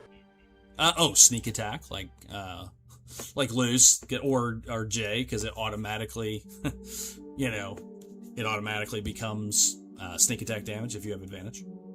Yeah. It's a nice little perk. Let's see. One of them can have it. Gotta find the other stuff. Let's see. That was found here at the Citadel. Here they are. Those magic items found. You have the shield. The shield is called the Bastion Shield. It is a +1 shield. As an action, the shield can expand into a defensive stance for 1 minute. And when it does, it literally gets bigger. 1 nearby ally also gets a +2 to AC, as long as they're within 5 feet of you. Your speed is cut in half while you're using it in that way. Also, once per long rest, the wielder may use a reaction to absorb half the damage that would reduce any adjacent ally to 0 hit points. Wow. Kind of like Luther, but there's no Luther. Yeah, a little similar. We then have the Vigilant Glaive. It's a +1/+1 glaive. Once per short rest, when a creature within... No, it's not once per short rest, it's every time. It essentially gives you the Sentinel ability. When a creature within 10 feet attacks an ally, the wielder may use their reaction to move up to 10 feet and make a single attack against the creature. The blade emits a faint silver blue glow near corruption, undead, fiends, or dark magic. So very Lord of the Ringsy. And it gives you basically the Sentinel ability. Except it goes from 5 feet to 10 feet because it's got reach. Yeah, that's something you should take. And then finally, the Veilguard Chainmail. This is the Ancient Commander's chainmail. It is chainmail AC 16. No disadvantage on stealth checks, so it loses that. Reduces incoming non-magical bludgeoning, piercing, or slashing damage by 2 for every time you are hit. Just reduces it by 2 automatically. Plus, once per long rest, when reduced below half maximum hit points, the wearer may use a reaction to regain 2d8 plus Constitution modifier hit points. That is all the magical stuff. So... you guys can think about that next time. We will color out Ashland Trade City when we start the next episode, get all that stuff identified. As a little preview of what Ashland Trade City looks like, I'll just share this real fast. And for our podcast listeners, little preview of next episode. Is that also a level? It is not a level. But this is what Ashland Trade City looks like. You can... don't know, did that come up? Yeah, I see the Trade City picture. Oh, yeah. So this is what Ashland Trade City looks like. You get a little preview of that next time. It is a bustling city that is basically sits on the river and kind of covers both sides of the river. The seat of government is actually on the bridge that crosses the river, so that the seat of government sits over top of the river, and all commerce has to come basically underneath it, which is kind of a cool vibe too. So we will explore Ashland Trade City very briefly next time. You guys get your stuff identified. Any shopping you want to do, we'll do that. Think about those magic items. Which ones do you want to keep? Who's going to take them? So we can get that out of the way quickly at the start of next session. With that, we are done. We're going to wrap there. A few explosions could take out the entire government of this city. Okay, sure. Great. With that, thanks for joining us. We'll be back next week on Sunday at 7 o'clock. Have a great night. We will see you then. Stay hard. Adios.